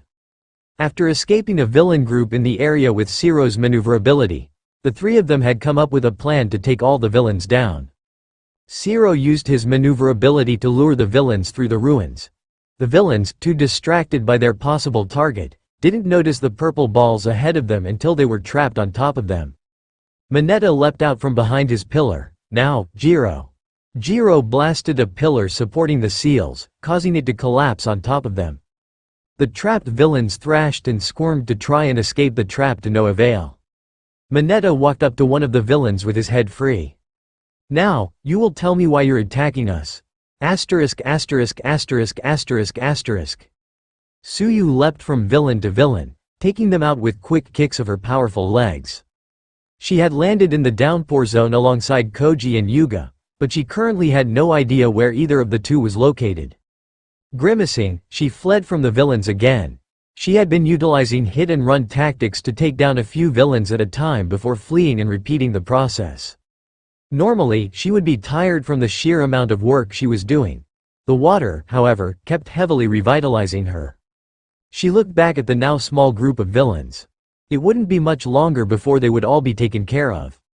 Suddenly, a laser beam shot out of nowhere and took out two of the villains instantly. Shortly following that, Koji burst from behind a wall and took out two more villains. Utilizing the villains' confusion, Suyu jumped backward and took out one of the last two villains, before immobilizing the last villain with her tongue. She passed the last villain to Koji, who held him in a bear hug. She walked up to the last villain and smirked. "Now tell me, what is your goal?" Tokiyami took a deep breath and looked around at his determined classmates. 13 had been taken down by Kurogiri, who had simply used a portal when 13 attacked with his black hole to redirect the attack back at him. For their plan, Shoji had agreed to take care of 13 while the others helped Iida escape. Once he received a nod from Iida and Mina, Tokiyami started the plan to let Iida escape by having Dark Shadow attack Kurogiri. Iida and Mina quickly started towards the nearest exit as fast as they could. Kurogiri avoided the shadow's attacks and tried to move to stop Iida. When he tried to move, however, Dark Shadow grabbed him from behind and threw him to the ground. Disoriented, Kurogiri was held down by Sato as Mina and Iida reached the exit. Mina quickly threw her strongest acid on the door, quickly melting through it. Iida ran through the now open hole in the door as fast as he could. Kurogiri cursed and forced his way out of Sato's grip. He quickly made his way to the exit to try and stop Iida, only to discover that he was already out of sight. Cursing under his breath, he turned to the remaining students and growled. He wasn't supposed to leave until Tomura was done with the second objective. I need to go inform him about this. Congratulations, you earned yourselves a few more minutes of life. Kurogiri then teleported to the center plaza, leaving Tokiyami and his classmates to ponder what he said. Aizawa slowly worked his way through the villains, one or two at a time. Aizawa realized what he was doing was a suicide mission. Izuku was correct in stating that he usually handled up to one or two villains at a time. While he could certainly handle a few more than that, he was heavily stretching it at over 50. Luckily for him, most of the villains appeared to be either new or incompetent. None of them were big threats. Aizawa glanced towards the man covered in hands in the back, as well as the large abomination next to him. Except for them, he didn't recognize the man, but the abomination was strikingly similar to the villain Octoid he had fought against alongside Crawler, the Hata brothers enhanced by Trigger, and the genetically enhanced Kirihito Kamachi. All of them working together hadn't been able to even damage the thing, so he hoped against hope he was wrong. He turned his attention back to the fight and continued taking down more villains, before suddenly being distracted halfway through taking down another villain by a loud cracking noise. Turning his attention back to the villain leader, he was shocked to see Izuku on the ground in front of him, with the leader leaning over him. He dodged an attack from a nearby villain and went back to taking down more of them. He had to finish this fast. He made a promise, and he wasn't about to break it. Izuku fell through the portal and landed on the ground with a loud crack. He hissed and felt his ribs. Nothing appeared to be broken, but it really hurt. He looked up to see the villain covered in severed hands leaning over him. He quickly rolled away from him and got on his feet in a battle-ready stance. The leader continued staring at him unnervingly. "Hello, Izuku." Wait a minute, he recognized that voice. Taking a close look at the villain, he recognized the build and general height. Oh shit. Arakashi Murtoa? The villain chuckled. That's not my name and we both know it. With your intelligence, I'm surprised you haven't already figured it out yet. Izuku could barely breathe. What the hell was going on? Wait a second. Araki Shigmurta. Shig Araki Tomura. Izuku's heart skipped a beat. Shigaraki Tomura was one of the few known S-class villains in the world. The fact that he hadn't noticed such an obvious anagram made him feel like an idiot. Even some of the most dangerous villain out there like Muscular, Moonfish, and Toxic Chainsaw were only A-class villains. Shigaraki Tomura, on the other hand, was an enigmatic S-class villain with many kills on record. He was considered to be one of the most dangerous villains alive, and he had somehow ended up befriending him. Shigaraki chuckled. It's great to see you again, Izuku. It's too bad that we had to meet again in a location like this.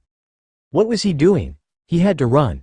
He had to get as far away from Shigaraki as he could. I see you're too shocked to say anything. Either way, you'll be coming with me by the end of this. Izuku finally snapped himself out of his stupor and slowly started backing away. He needed to keep him distracted while he got in a good position to run. Why are you doing this, Shigaraki? What's the point in capturing me? Shigaraki laughed as if it was the most obvious thing in the world. Because we're one and the same. Shigaraki reached up and removed the severed hand covering his face. Izuku froze on the spot. His eyes were just like his. His skin was just as chapped and cracked as his. Even his smile was uncannily similar to his own. What astonishing, isn't it? I was just as shocked as you were when I first saw you on TV after the slime villain incident. I decided to investigate you further afterwards, following you and learning your schedule. Finally, I found the best time to meet you and created a scenario where your curiosity would force you to come talk to me. That was originally all I wanted to do until you showed me something incredibly interesting." Shigaraki pulled out a pencil, nearly identical to the one Izuku had disintegrated when he showed him his quirk. Shigaraki put all of his fingers on it, decaying it to dust. Izuku felt nauseous. "When you showed me your quirk a few months back, that's when I knew that we were one and the same, that you were just like me." Izuku flinched at those words. He was looking at his literal worst nightmare, someone just like him who didn't reject their quirk, and instead used it for villainy. Shigaraki didn't notice the crisis he was having and continued on. "Originally all I cared about was your quirk, but over our interactions, something interesting happened. Something that made you far more valuable to me. We became friends." Shigaraki reached out a hand. "Which is why I want you to join me. To become the newest member of the League of Villains. To become stronger than you could ever imagine. To get revenge on all the people who hurt you because of your quirk." Izuku shook himself a bit to regain focus and gripped his. "No." Shigaraki looked surprised at his answer. "Why not?" Izuku looked up with determination in his eyes. "I know who you are, Shigaraki Tomura. I know all about the numerous people you've killed for your own selfish goals. I refuse to become a person like you." Shigaraki pouted like a child. "Can we at least still be friends?" "What? Hell no." Shigaraki sighed sadly. "Well, I was hoping it didn't have to come to this." Shigaraki cracked his neck back and forth. "I guess I'll just have to force you to join." Within an instant, Shigaraki covered the entire length of the distance between them. Izuku dodged the fast strike from Shigaraki. Shigaraki's speed was inhumanly fast. He had never seen anyone without a speed quirk move as fast as he just did. Izuku threw a punch towards Shigaraki's midsection, which was easily avoided by the much larger villain. This was insane. How was he this fast? Shigaraki threw a punch into Izuku's face, knocking him onto the ground with ease. "You're not bad, Izuku, but your lack of experience shows." Izuku gritted his teeth and tried to push himself up, only to find that the ground he was pushing against turned to dust. Losing his balance, it gave Shigaraki more than enough time to pin him on the ground with his elbow and knees. Izuku struggled against him, only to find that Shigaraki was much stronger than him. "I set some traps with my quirk beforehand in case you decided not to join me. You aren't using your quirk, Izuku, and that's a massive advantage for me. I've trained on the many ways to use my quirk, while it seems your applications of it are pitiful." Izuku flinched at the assessment. Shigaraki was right. He had avoided learning more about his quirk and how to use it in a fight. He was so scared of injuring others, that he was actively handicapping himself. Izuku was out of options. The only way out of this was to use his quirk. Izuku quickly detached his gloves and disintegrated more of the ground beneath the two of them to give himself more room to struggle. He then struggled harder than before, moving his hands all about in an attempt to get Shigaraki off of him. In his struggle, he accidentally grabbed Shigaraki's arm. Both of them looked down at where he was gripping his arm. Nothing had happened. They both sat there in shock for a minute, before Shigaraki laughed and gripped Izuku's arm back. Nothing happened. Shigaraki looked Izuku dead in the eye. "Don't you see? This proves it. Our quirks are so similar that we can't even hurt each other with them. We are truly one and the same." Despite how disturbed Izuku felt at Shigaraki's words, he used Shigaraki's momentary distraction to push him off himself and roll over to the side. To check that his quirk was still working, Izuku slammed his fingers into a nearby clump of grass. It turned to dust like it normally did. Izuku got up feeling a bit more disturbed. If their quirks didn't work on one another, then they would have to be nearly identical genetically. When one considered just how similar the two of them looked as well, the chance that they weren't closely related were astronomical.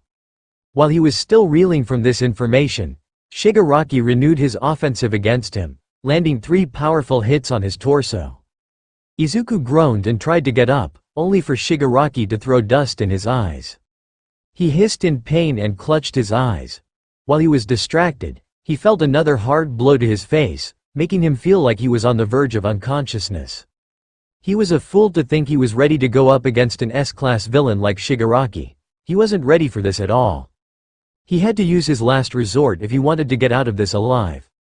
Wiping the dust out of his eyes, he threw one last ditch punch with one for all towards Shigaraki. Dust billowed up and he couldn't see what had happened. As the dust cleared up, he realized two things. The first was that his arm was completely fine.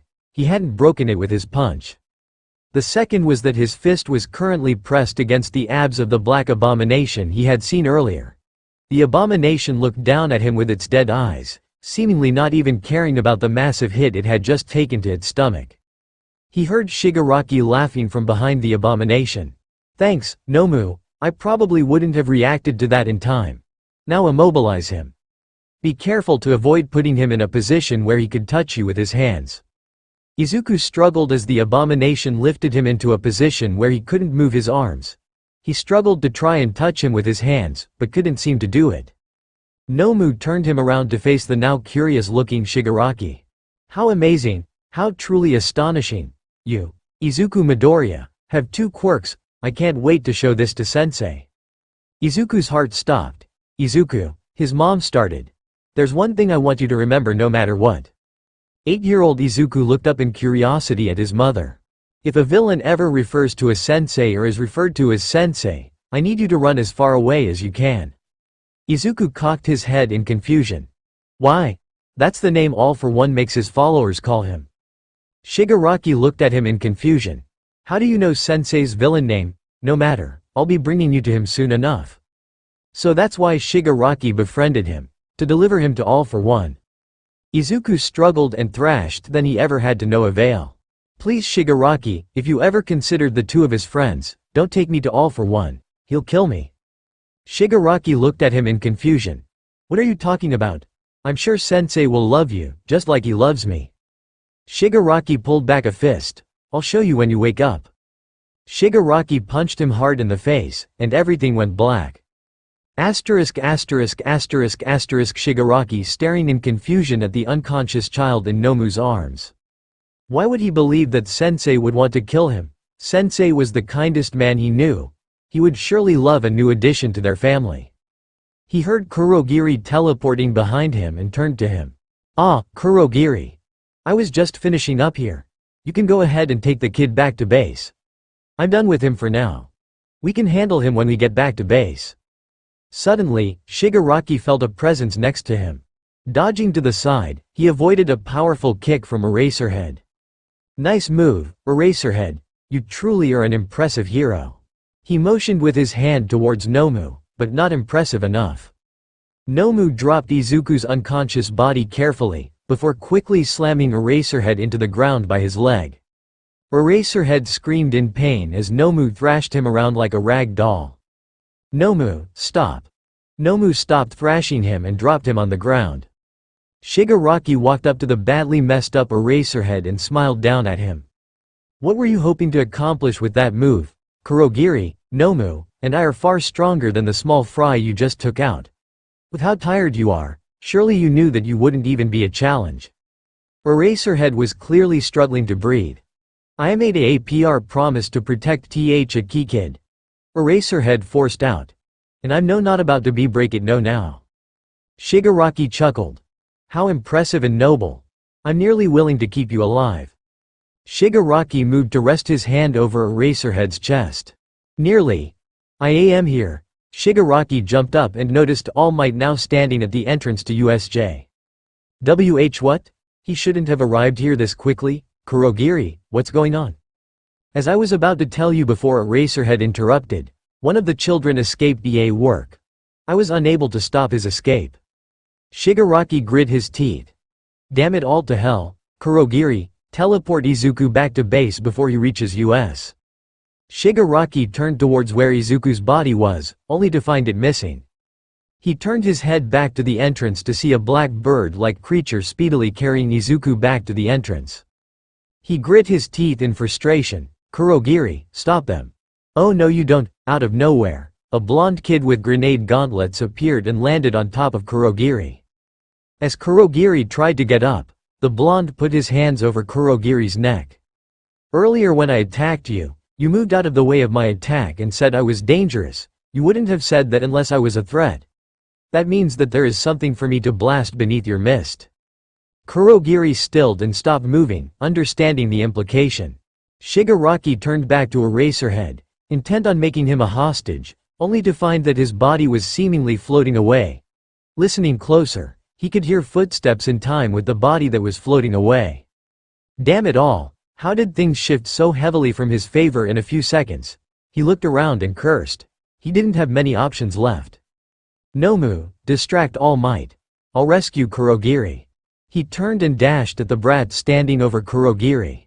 The brat looked up at him with a sneering face and aimed his gauntlet at him, before faltering when he saw his face.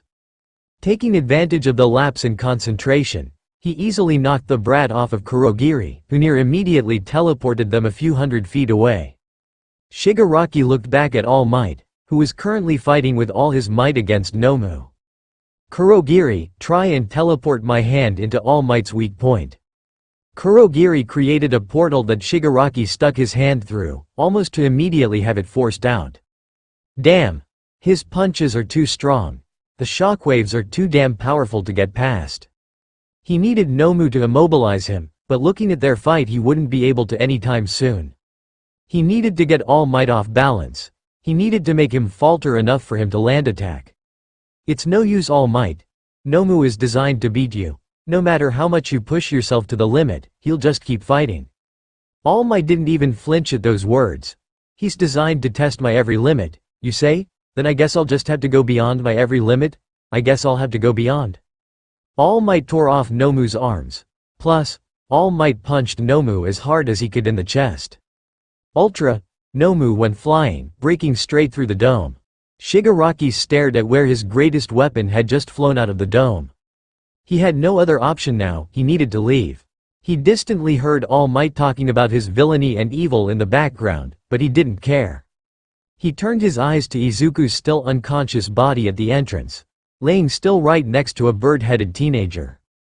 He wouldn't be leaving without at least one prize. Kurogiri, give me a portal to Izuku. Kurogiri created a portal in front of Shigaraki. Shigaraki smirked and desperately grabbed through the portal. All Might be weakened, but it was unlikely they could beat him without Nomu or any other distractions. Izuku, on the other hand, was a surprisingly open target. His hand was millimeters away. He heard a loud bang and felt a sharp pain go through his hand. Hissing, he fell backward and let Kurogiri teleport them back to base. His vengeance and Izuku would have to wait for another day. Inko dropped the phone when the teacher on the other end informed her of an attack on the students during a field trip. Quickly changing outfits, she moved towards the door to head to the school. Suddenly, the door opened in front of her without warning. Thinking quickly, she pulled a hidden knife towards her before kicking down the intruder, pinning them to the floor, and placing a blade on their neck. She looked at the intruder's face, and her jaw nearly dropped. Faster than she could process, the blade was forced out of her hand, she was forced onto her back, and the intruder pinned her against the floor. Hasashi looked down at his wife and smiled. Hey honey, I'm home. Hasashi held in a snicker as he looked down at his wife's shocked face. He knew he probably shouldn't have withheld the information from her, but her face right now was hilarious. Hi Hasashi? Hasashi smirked and released his hold on her arms. Yes, my dear? Inko smashed her fist into his face and knocked him off of her. You son of a bitch. I'm going to fucking kill you for scaring me like that. Hasashi quickly got up and dodged the numerous hits his wife threw at him. Honey, don't you think you're overreacting just a little bit? No, Hasashi sighed and grabbed her next hit before pinning her against the wall. Calm down.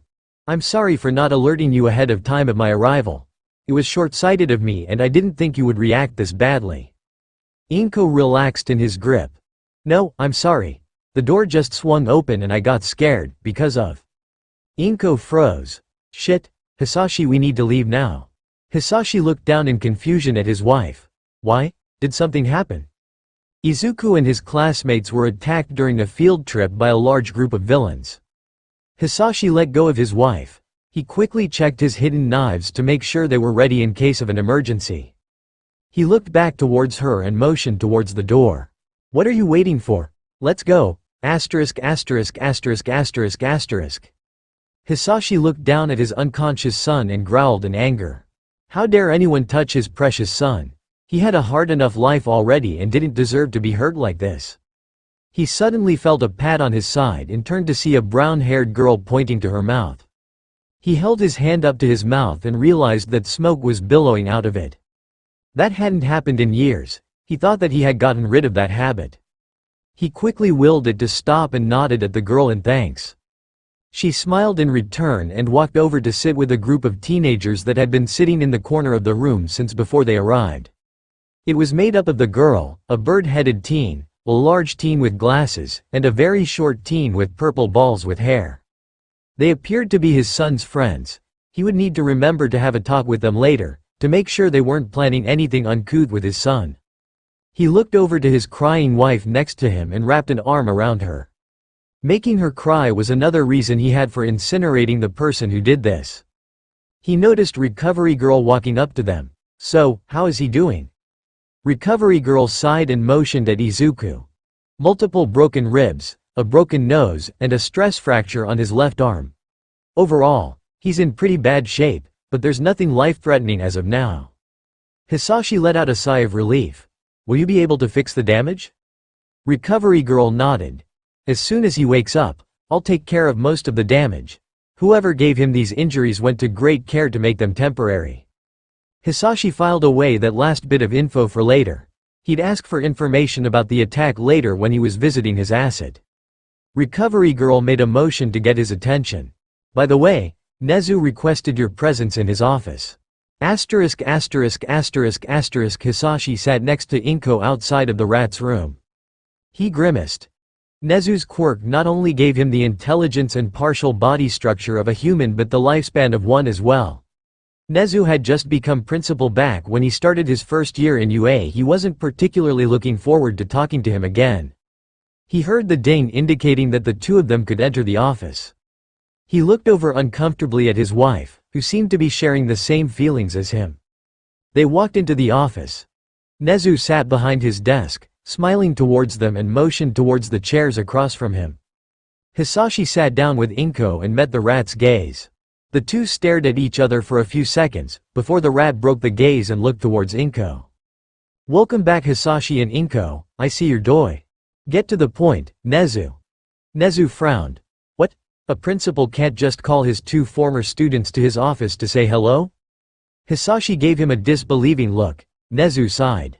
"I want to discuss what you wish to do with Izuku following this recent breach in our security." Inko leaned forward. "I want to remove him from UA." Hasashi turned to his wife in alarm. "Don't be so hasty now, honey." Inko gave him an annoyed glare. "You heard what the nurse said. Whoever was attacking him went to great care not to cause him permanent injury, meaning that they probably knew who he was." Hasashi grimaced. He had been hoping that she hadn't heard that little detail. It would make convincing her so much easier. "I know what that means just as much as you do, Inko, but you need to think about this logically." Inko growled in anger. "What logic is there to think about? We need to move as far away as possible. All for One has to have noticed Izuku if they were attacked, and UA has shown they can't handle an attack from him." Hasashi considered his next move. And what would moving away accomplish? All for One has contacts all over the world, and he would surely be able to follow us no matter where we went. Inko started to interject before Hasashi held up his hand to silence her.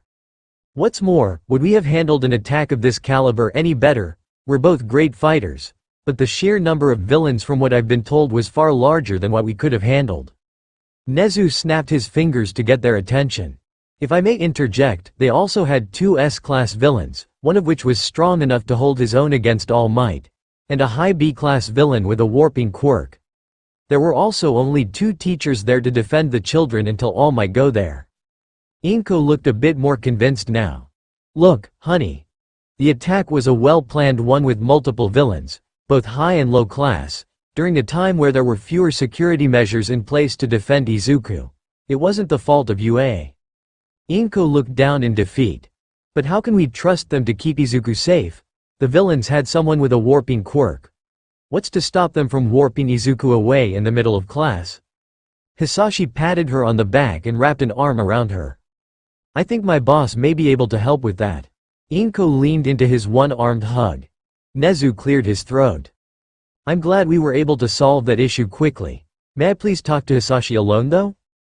Inko looked up at him with a questioning look. Hasashi gave her a smile and motioned his head towards the door. Go ahead. This won't take long. Inko reluctantly got up and walked out of the room. Hasashi turned his head back towards Nezu. I have a pretty good idea of what you want to talk to me about, so make it quick. I'm disappointed in you, Hasashi, Hasashi snorted. You wouldn't be the first person to tell me that. Hasashi felt a bit uncomfortable as Nezu stared at him harder with his beady eyes. I can't technically do anything to legally prosecute you for what you've been doing, due to your pardon by the UN, but I can still tell you that what you're doing is wrong. Hasashi rolled his eyes. Really? It seems that I've done more good for the world in my current position than when I was a hero. Nezu cocked his head in curiosity. Why did you quit being a hero anyway? Hasashi leaned back. I realized that I wasn't doing as much good as I thought I would be doing. I realized that most heroes are who still care less about the civilians they're saving and more about their ratings. I realized that there were other avenues available to me that would do more good for the world than being an arrogant, uncaring piece of shit. And I'm sure that revelation had nothing to do with Enji Todoroki. Hasashi's face hardened before he got up out of his chair. We're done here. Nezu smiled sadly. I guess we are. Uraraka stared at Izuku in guilt. She had been completely useless at USJ. While she had managed to beat the small group of villains at USJ that attacked her, she had done nothing to help anyone. Tokiyami, Hagakure, even fucking Bakugo had done more to help others at USJ than she had. She felt tears stream down her face. Why was she so useless? Why was she nothing more than a leech on people better than her? Her parents and friends would be better off without her. She felt a pat on her back and turned to see Iida giving her a comforting look. Are you okay? She looked down in guilt. No? Iida pursed his lips in thought. Do you want to talk about it? Uraraka sat there for a second. No, Iida sighed and leaned back on the chair. Uraraka turned her eyes back to Izuku. She needed to get better. She needed to get stronger. She needed to be an amazing heroine who could save everyone around her. Izuku felt groggy as he drifted back into consciousness. He looked down and realized that he was in a hospital bed. That's strange. He looked at his hands and saw that his gloves were on. That was odd. He thought he had detached the suddenly, it all came back to him. Arakashige Murtoa was Shigaraki Tomura, he had fought him, and he had been effortlessly beaten into unconsciousness. He struggled and tried to force himself out of his bed. Shigaraki had beaten him, meaning he must have taken him back to All for One. He was forced down into the bed by a large hand. No, he refused to die like this. Izuku, calm down. Wait, that voice was familiar. He looked to his side to see that his father was the one holding him down. Calm yourself, Izuku. You're safe. Izuku finally calmed his breathing and fell back onto the bed. What happened? His father ruffled his hair affectionately.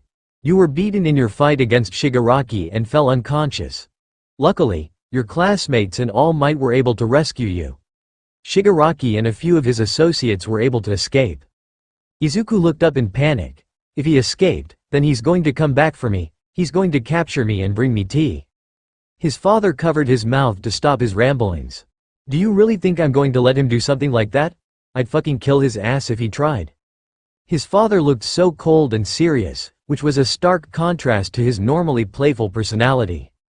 Besides, there are countermeasures to warp quirks like his misty associate. I'll be communicating with some people who can set them up later. Izuku calmed himself at his father's words. He trusted him to be telling the truth. Izuku heard a creak and turned towards the door, where Inko was currently walking in.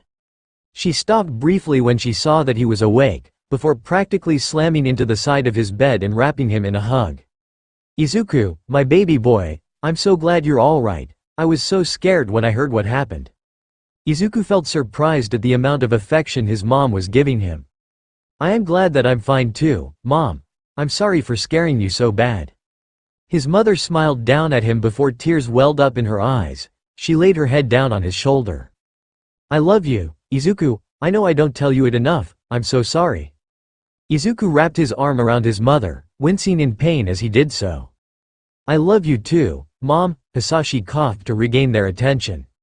I wanted to know if there's anything else you need to ask me before I call recovery girl in here to heal your wounds."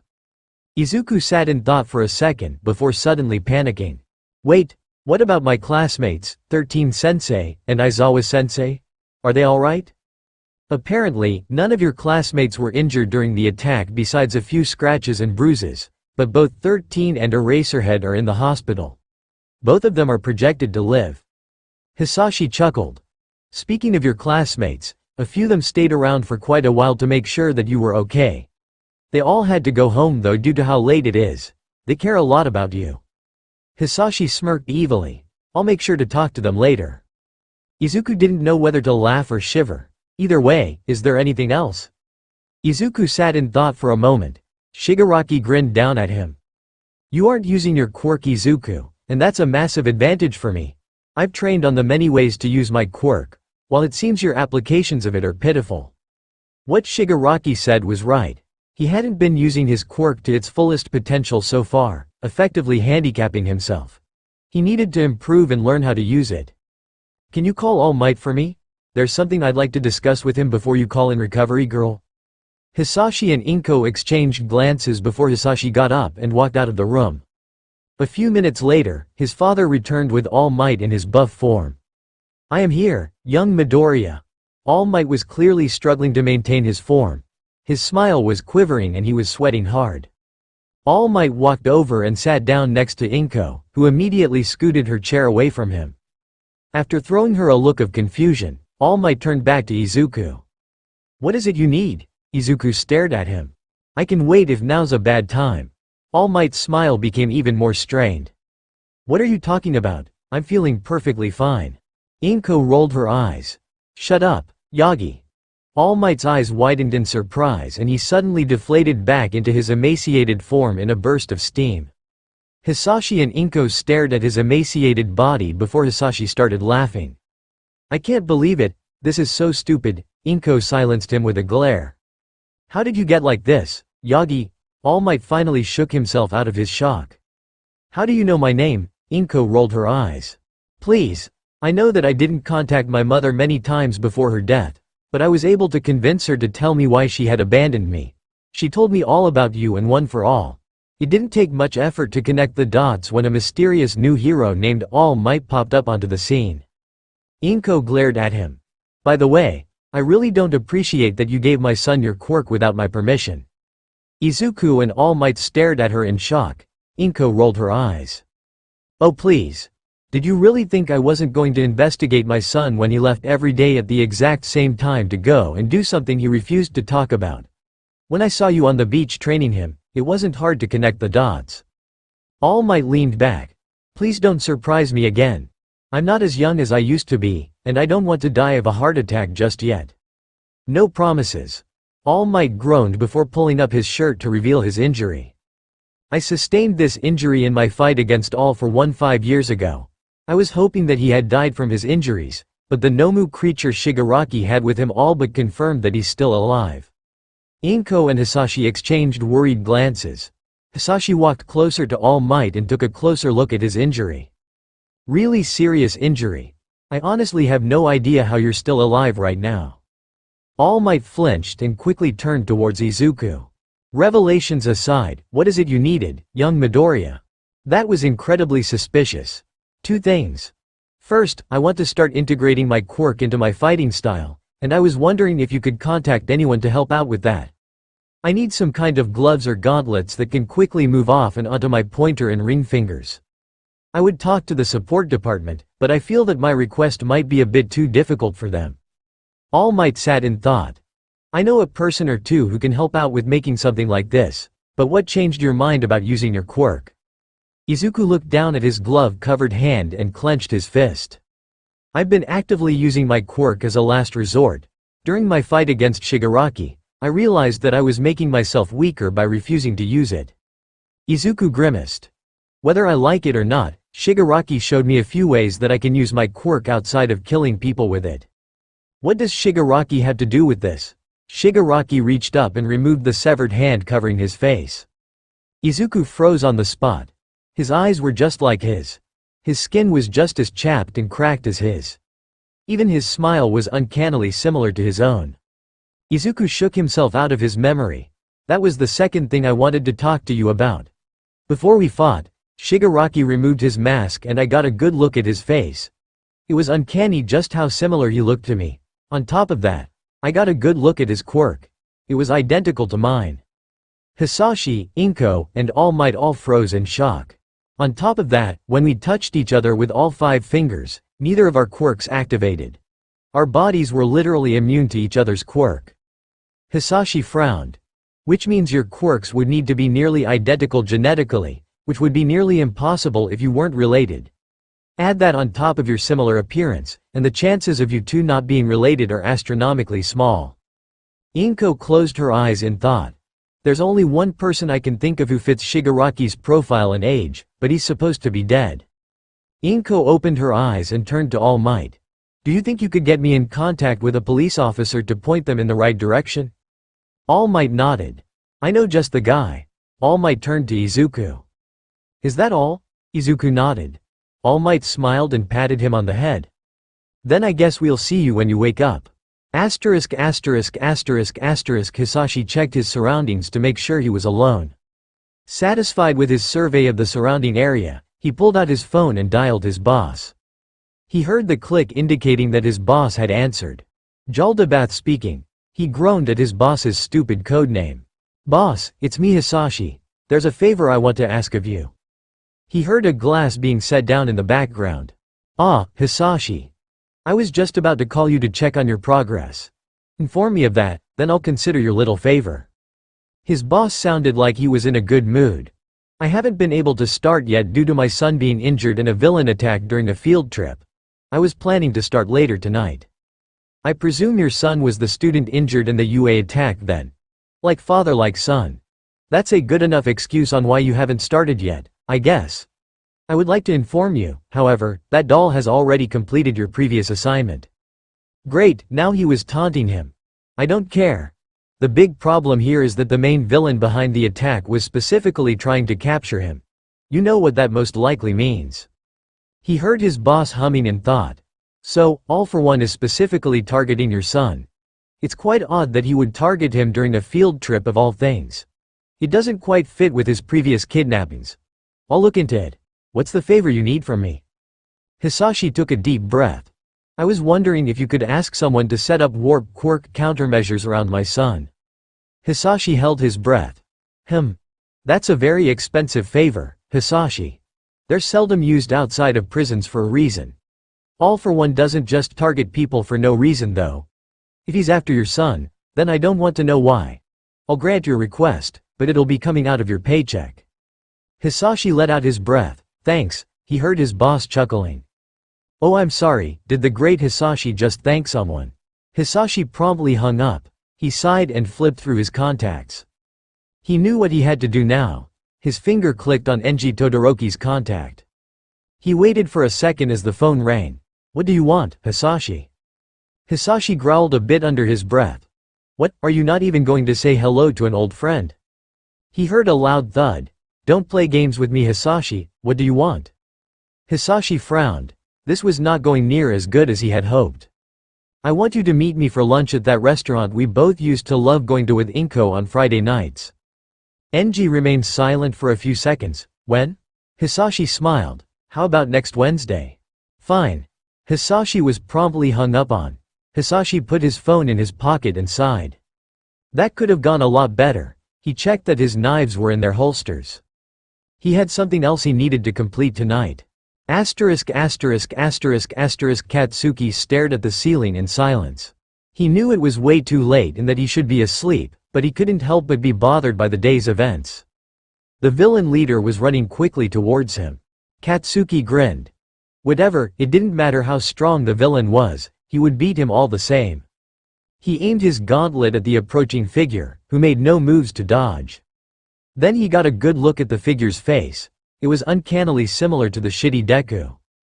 He remembered the look of fear on Deku's face as he came at him. He remembered the pain on Deku's face after a fierce beating.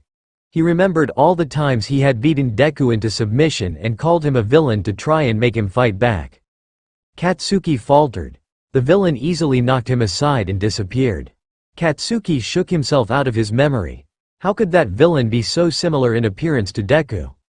Were they related? Was he a clone? Was his face the effect of a quirk? Did it even matter? Katsuki sighed and turned over onto his side. He'd just asked Deku in a few days. Katsuki closed eyes and fell asleep. Shigaraki watched as the water in the glass he was drinking swirled around. He had been sitting there for quite a while thinking about the mission. In retrospect, many of his decisions were quite foolish. First, was his decision to try and complete two objectives at once. If he hadn't have tried to deal with both objectives, he would have had a much higher chance of success with the objective he chose. He could have then dealt with the other objective at a later date. His second mistake was his complete lack of regard for many factors that dampened him during the mission. He had completely forgotten about the shockwaves that Nomu and All Might's fight would create. The same shockwaves that prevented him from landing a killing blow.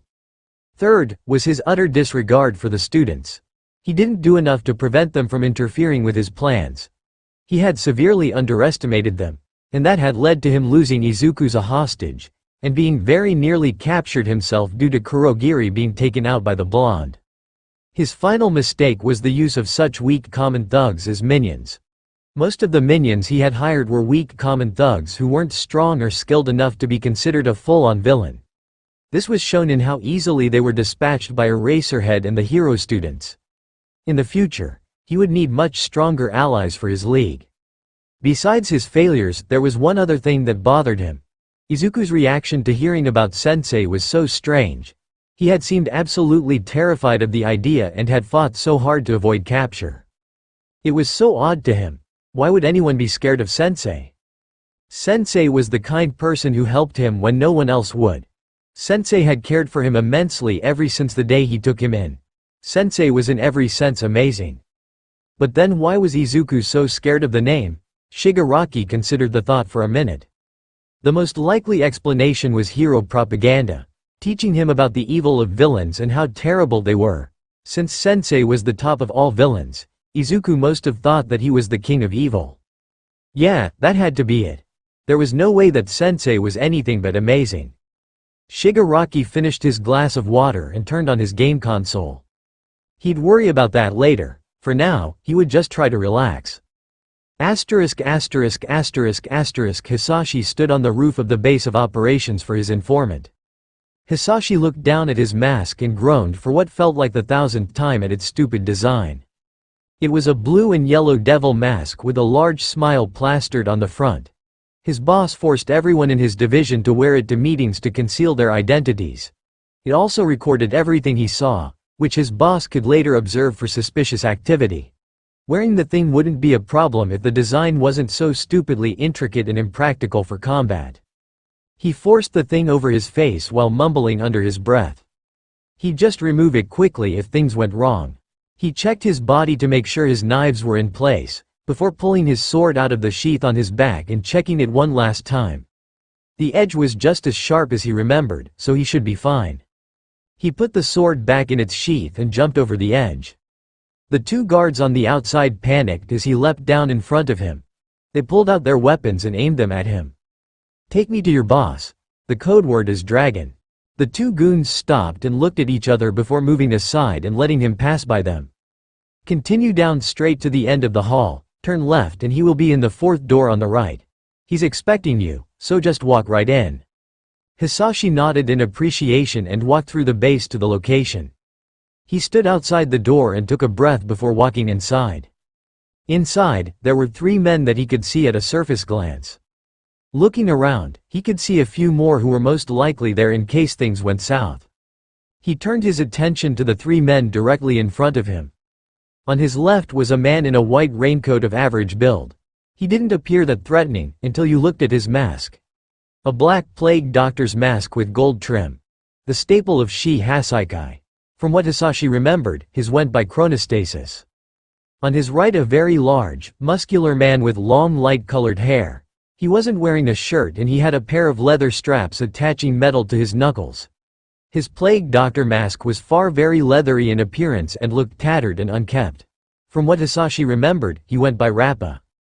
Directly in front of him was an average-sized man in black suit and tie covered in a green jacket with sleeves that end at the forearm and a collar decorated with a lot of purple furs. His most striking features, however, were his white doctor's gloves and the red and yellow plague doctor mask that covered the bottom half of his face.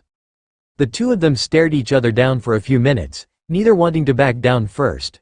Eventually, Hasashi laughed and made his body seem more relaxed. "Hello Overhaul, it's been a while."